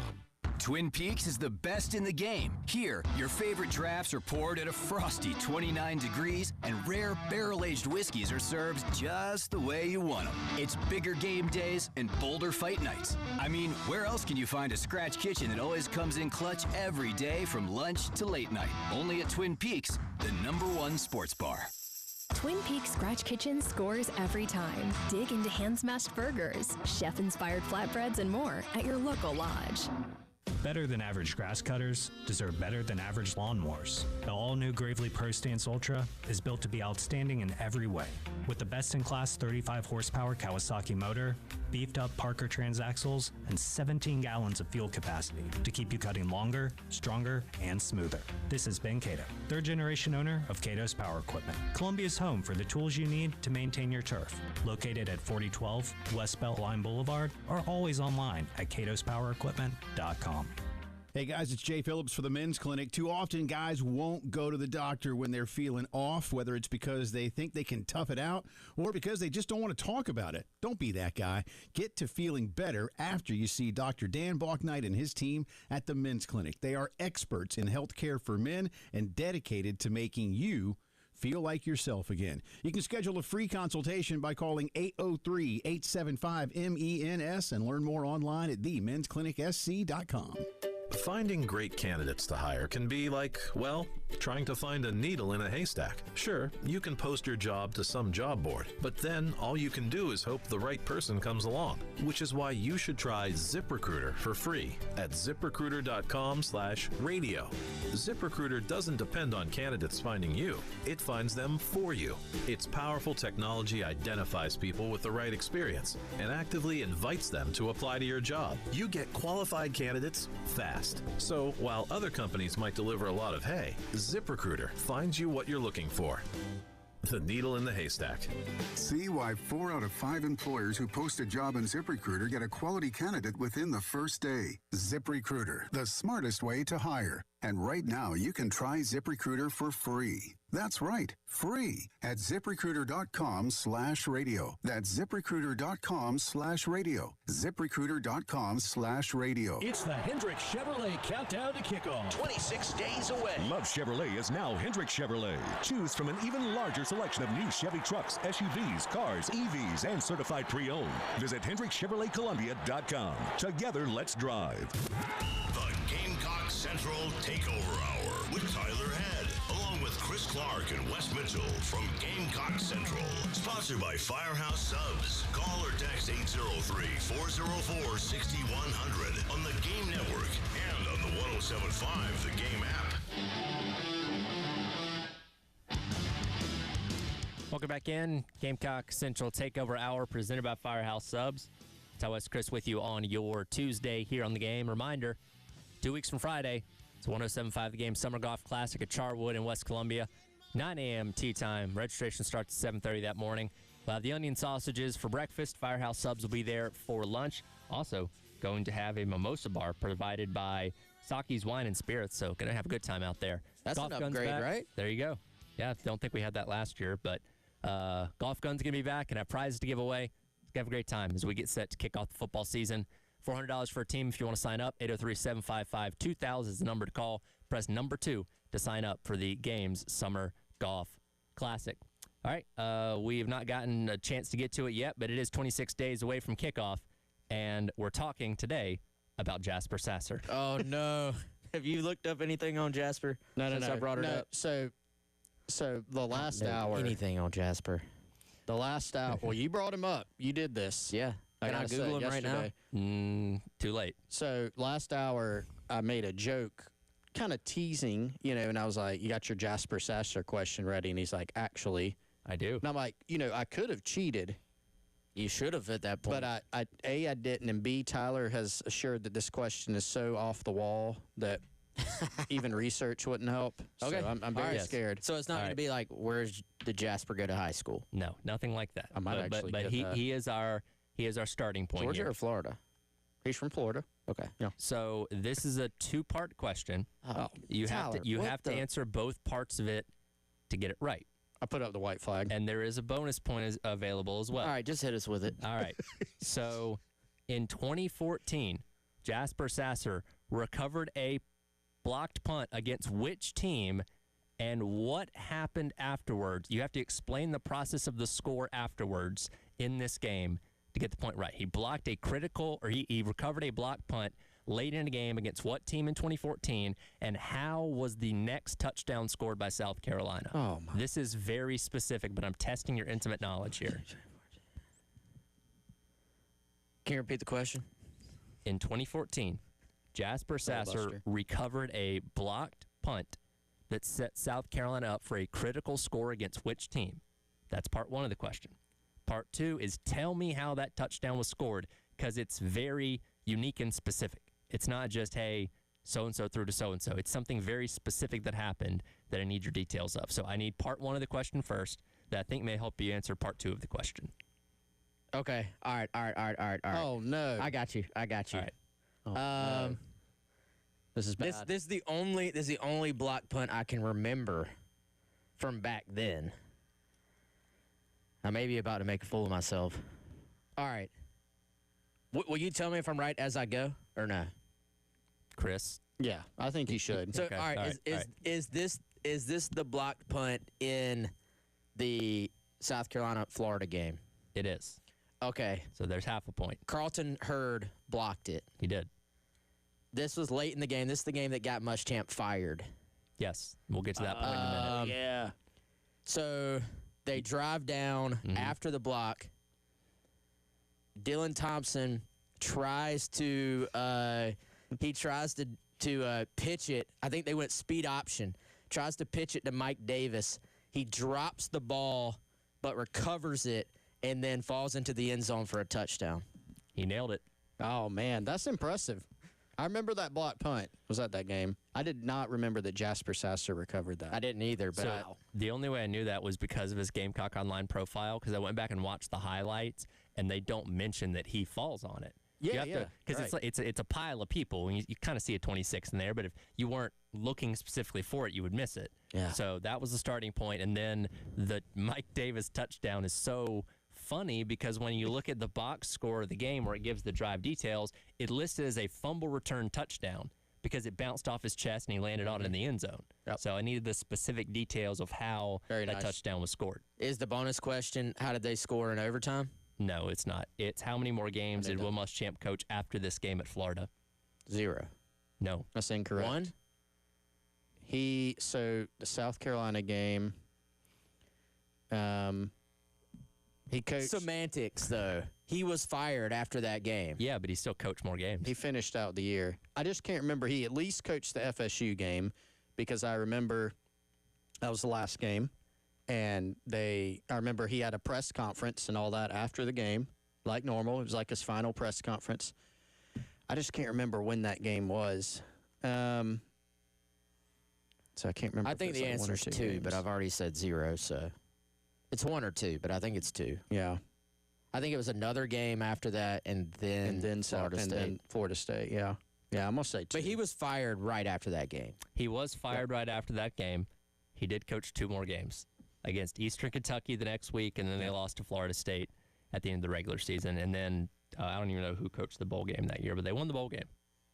I feel like Wes should get like 12 points for getting that. No, but that's like, I'm sitting there like, all right, going through all the games and somehow forgot, like, I don't know if that was the only block punt that year, but that was certainly one of the. That was a big block punt. Did the former Miami coach the bowl game for them? Randy Shannon? Yeah. Wasn't he at Florida? Not for Muschamp. No, actually, DJ Durkin coached the bowl game. Yeah. I knew it was like a name, like a guy that. All right. Man, that was the craziest. I mean, how much kind of like history was packed into that one play? Like, if you're Florida And I remember Spencer Hall from Every Day Should Be Saturday wrote something about this game, and of course it was hilarious and highly intelligent, but like literally all they had to do was just punt the ball. Yeah, because it was under a minute to go. It was like 40-ish seconds. Any punt. And they were up 17-10. Any punt will do. You get off a good punt that pins South Carolina. No, not a good punt. Any punt. Any punt. Yeah, any punt. Probably any punt. Yeah, because I don't remember how many timeouts Carolina had, but they would have had to have gone a good ways on any decent punt in 40 seconds, which would have been hard. But yeah, right there on the doorstep. I was at the game. I had looked down for a second. You missed the punt block? Yeah, like I caught like the tail end of it. I was like, oh, they blocked a punt. Incredible. And then, Wes, I think this is what you're bringing up. We were hopeful this was the bonus, but Dylan Thompson scored on that keeper. Threw the ball. Was it up in the air into the stands? I think up into the upper deck. Yeah. That was a wild game. That was a really weird year for Florida because 2 weeks prior they were beating a number 9 Georgia team. They had lost to Missouri the week before that in that weird game where Missouri had like 150 yards of offense but somehow scored 42 points. And then they played, at the time, number 1 Florida State to 5 points. It was a 24-19 game in Muschamp's final game. Very bizarre year. Yeah. And who would have known that about a year, not even a year and a half later, Muschamp would be the head coach at South Carolina. And we all know how that went. I've got the game pulled up now. I can't help myself. Yeah, I'm watching the block. I need to see the Sasser recovery. He wasn't even first man to it either. No, he's just kind of on the bottom of the pile. But just got there. They credited him with recovery. KJ Brent almost got it. How about that? Another blast from the past. There were some weird things going on in this game. Yeah. You know, it would have really been a deep cut. What happened on the 4th and 10 in the drive prior to Florida taking over? Bad snap. Goes past Dylan Thompson about 10 yards. He picks it up, avoids a defender. He knows it's 4th down, so he just throws it up into about 5 people. It gets batted up, old school, elementary, recess style, Hail Mary. Mm-hmm. Pharaoh Cooper dives and almost hauls it in then, which would have been, at the time, you would have thought that was the craziest thing that could happen. And all that did was set up an even crazier thing to happen about 2 minutes of game time later. What a weird game. Yeah. And that was a weird, like, Florida has really cool environment when they're rocking, but I just remember the lead up to that game. It was kind of bizarre. Like, people were disenchanted, and the way that game ended did not help matters, obviously. Well, this was a South Carolina defense. This is 2014. This is Dylan's senior year. Yep. This is a South Carolina defense that struggled big time all year long, and they held Florida to 17 points. And Florida had a 3rd and 3 with a minute and a half to go to put the game away and couldn't do it. That led to them having to punt. So, I mean, like the context of, I mean, Muschamp struggles on offense. Yeah. The fact that you couldn't put up points against a defense that had given up points, that did show some improvement as the year went on. You know, they held Missouri to actually held Missouri to like 7 points for most of that game. But anyway, important context there, I think. Y'all got any recommendations for 25? Oh, Dietrich Marcus. He was just on my screen, so that's why it was a random one. Have there been, sorry if I'm leaving you out, has there been a big time 25 in recent Gamecock history? That's why I asked the question. I don't have any recommendations, Tyler. I'll see what I can dig. It's on you. We gave you a tip, or Wes gave you a tip for this one, and you did well. Good job. If nothing else, we'll just go back to the 1925 South Carolina team. Please How about that? No. I'll find a 25 somewhere along the years, and we'll have a question for that tomorrow. We'll come back, wrap up the hour. It is the Gamecock Central Takeover Hour presented by Firehouse Subs on your Tuesday on the Game. 107.5 The Game in Columbia. 100.5 The Game in Florence. 100.3 The Game in Myrtle Beach. The Game Network.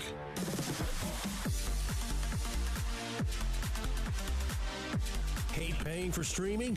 Well, the 107.5 The Game app is free. Yes, free. Just download the 107.5 The Game app. This is Maggie Gray with a Sports Minute. Texas is #1 in the preseason poll for the first time ever. Arch Manning's the guy. The roster is stacked. And just like 2005, the last time Texas won it all, an early showdown with Ohio State looms. Back then, it was Vince Young. Big game, big season, national title. Now, same matchup, same hype, another star quarterback with everything in front of him. History's knocking. Texas just has to answer. I'm Maggie Gray.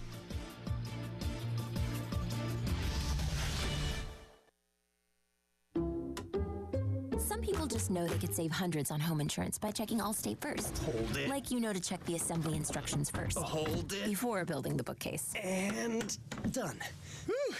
You can let go. Yeah, checking first is smart. So check Allstate first for a quote that could save you hundreds. You're in good hands with Allstate. Not available in every state. Potential savings vary. Allstate Vehicle and Property Insurance Company and affiliates, Northbrook, Illinois. This is the story of the one. As a safety manager at a manufacturing plant, he does everything he can to keep his coworkers safe. From finding ways to reduce risks to keeping safety supplies in stock. And for that, he relies on Grainger. Grainger offers a broad range of quality products and next-day delivery, so he can always play it safe. Call 1-800-GRAINGER, click Grainger.com, or just stop by. Grainger, for the ones who get it done. The back-to-school deals at Kohl's are so good, it'll feel like spoiling yourself. With 20% off the stuff your kids will actually wear, like jeans, tees, sneakers, and more. You can do it all without overdoing your budget. See? Sometimes parents get spoiled, too. Head to Kohl's or Kohls.com to start the year off right for less. Select styles. Coupon ends August 10th. Some exclusions apply. See store or Kohls.com for details. Whoa, it's you, the Capital One Bank guy. That's what they call me. Mind if I get a selfie? Yeah, sure thing. Save no fees or minimums on your Capital One checking account. Wow, that's a keeper. So, where are you heading? I'm off to spread the good news that Capital One helps people keep more money in their wallet with no overdraft fees. Oh, you're the best Capital One Bank guy. Hey, mind if I get a selfie? Sure. Say, Capital One, what's in your wallet? Terms apply. See CapitalOne.com/bank for details. Capital One NA, member FDIC. Lowe's knows when you're looking for reliability, the right brand makes all the difference. And now, Lowe's is the exclusive home improvement retailer for the Whirlpool water treatment line, including their Wi-Fi softener, under-sink filtration system, and more. With Whirlpool's proven performance and our everyday low prices, better tasting, better quality water is within reach. Shop pro-trusted brands like Whirlpool and more, in-store or online. Lowe's, we help, you save. Protect your home and auto by bundling them with Progressive, and you'll have a little less to worry about. But we know you'll find other things to worry about. Like that text you just got from your boss. Hey, call me when you get a sec. Hey, call me when you get a sec. Hey, call me when you get a sec. Oh, hey, call me when you get a sec. Yeah, this is bad. Oh, well, at least you protected your home and auto with Progressive, so you don't have to worry about that. Progressive Casualty Insurance Company affiliates and other insurers not available in all states. Central Takeover Hour with Tyler Head, along with Chris Clark and Wes Mitchell from Gamecock Central. Sponsored by Firehouse Subs. Call or text 803-404-6100 on the Game Network and on the 107.5 The Game app.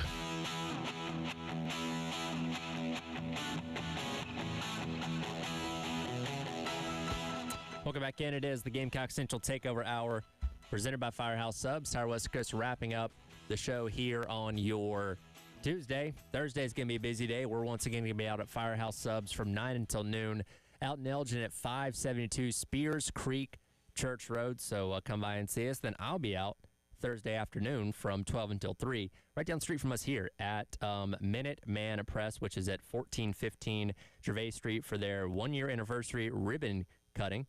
proudly presented by the Greater Columbia Chamber of Commerce. So you can come by and see me from 12 to 3 over at Minuteman Press this upcoming Thursday. And again, come see us at Firehouse in Elgin from 9 until noon. I just saw this pop up. Of course, On3 recently acquiring rivals. Brett McMurphy has joined the On3 family as of late, and officially as of today, guy Josh Pate officially a part of the On3 family as well. Y'all are collecting up the voices of college football like Infinity Stones. Yeah, all about value. If you want to get a subscription to Gamecock Central, that obviously is tied in with On3, and the goal for us at Gamecock Central is to have great value, and the goal at On3/Rivals is that as well. So that's why you're seeing all these great names get added to the bunch. Although, I got to say, Gamecock fans probably not too happy with Brett McMurphy right now. Yeah, we touched on that a little bit in the 10 o'clock hour that he did not have Carolina as 25. He technically has him in his top 40. We don't know if that's 26 or 40, but did not deem them worthy of being in the top 25 based on his submission for the AP poll next week. What do y'all make of this? Like, all right, here's the thing. Normally, we, and I just say the collective we, like everybody here, media fans, people get way too fired up about the rankings. Like, this guy has my team 5 spots too low. Who cares? That guy has not watched your team more than 5 minutes. Who cares? However, I gotta say, like, I was is this really how he feels, or is this let me throw in an outlier to create attention? That's probably really how he feels. I mean, I get, like, in some way, if it's really how he feels, then maybe in some small way I respect him not just going with the grain. Like, a lot of times in sports media, we all just kind of go with the flow on what the expectation is for a team. And then if you don't go with the flow, everybody says, well, you're an idiot. That's not what you're supposed to think right now. But then we bash the same sports media for being wrong. When it's like everybody kind of, so if you have an outlier opinion, oh, you're an idiot. But then if South Carolina struggles this year, nobody's going to go back and respond to Brett McMurphy and be like, hey, dude, good call. You were right. You know what I'm saying? I apologize for the comments I made in August. You were totally right about that. Yeah, that doesn't happen. Go ahead. No, I was just going to say, if this is just like let me throw in an outlier or two to get people to read my rankings, then I don't respect it. If he truly feels that way, like that's how he feels, and he has a reason, and he's going, man, they lost a lot on defense. They have a tough schedule. I think people are talking too much about them because of 2 players. I don't trust the rest of the team. Like, if that is truly how he feels, then I do at least respect his opinion, even if, obviously South Carolina fans here are going to hope he's 100% wrong. But I was, if you told me he had him like 23 or something, or just was lower on them than everybody else, not surprising at all. I was a little bit surprised he had them completely outside of the top 25. Well, Phil Steele has him outside the top 25, right? His. Does he really? Yeah. Back in July, looking at a story from On3. It's got him number 27. Technically, McMurphy could have him 26. We don't know. We don't know. We don't know. Others receiving votes. Yeah. But I mean, Phil, though, has reasons. Now he didn't say when he was on with us, hey, I've got him outside of the top 25, but he laid out some reasons. Like, here's reasons for some optimism if you're looking for him. Here's some reasons for pessimism if you're looking for him. He cited what I think, if you are more down on South Carolina, what you would cite in that, hey, they lost a lot on this team in terms of leadership, on defense. He didn't even bring up special teams, but heck, you could throw that in. And then an incredibly difficult schedule. So yeah, he had TCU 26, South Carolina 27. So interesting. Yeah. Yep, it is. And, again, we do have to remember a lot of people that look at this Carolina team will look at what they lost. A lot of NFL caliber talent, mainly on the defensive side of the football, and say, man, it's hard to replicate no matter how good your best defensive player is or how good your best offensive player is. Some people may think that's something with how challenging of a schedule they have that's too difficult to overcome to have the kind of season they had a year ago. So, again, it's all opinion-based. I do wonder, and I brought this up as well, because, again, he's got a lot of influence. He's a well-respected voice around college football. Does that influence other people to maybe think about Carolina the same way ahead of the AP poll coming out Monday? That I don't think it's going to keep him out of the top 25, but maybe being a few spots lower than we kind of expect him to be around that 15th-ish range as of right now. Well, you got the coaches poll putting him at 13. 13, yeah. Which is actually maybe a step or two higher. Like most people kind of have them right around 15, I feel like, give or take. I feel like that's the consensus for most people, give or take. And I think that's fair. It is a quarterback-led game in general. We have seen if you have an elite quarterback, especially at the college level, that can be all the difference maker in the world. And Carolina's going to go into every game knowing that they have a difference maker at quarterback. Now, you got to keep him healthy. And also, he's got to go perform, and that's a lot of pressure on a guy to ask him to perform week in, week out. Like, you know, even if you perform every week, but you have a down game or two, you know, it's tough if you're putting that on one guy. Yeah, so we'll see what happens. We'll talk plenty more rankings as the week goes along. That'll do it for the Gamecock Central Takeover Hour, presented by Firehouse Subs here on The Game.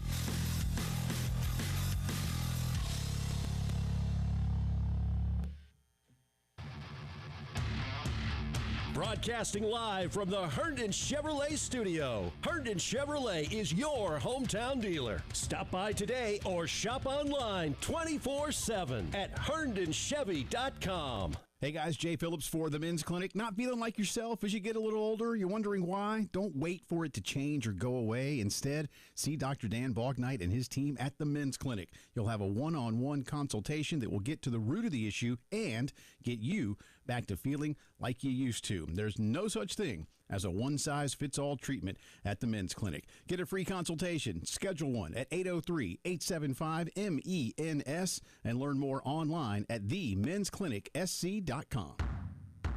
Twin Peaks is the best in the game. Here, the ultimate lunch lineup boasts wall-to-wall sports and scenic views. When you're hungry and in a hurry, the Scratch Kitchen delivers lunch in the clutch. I mean, where else can you order a 29-degree draft beer and a quickie combo on your lunch break? Only at Twin Peaks.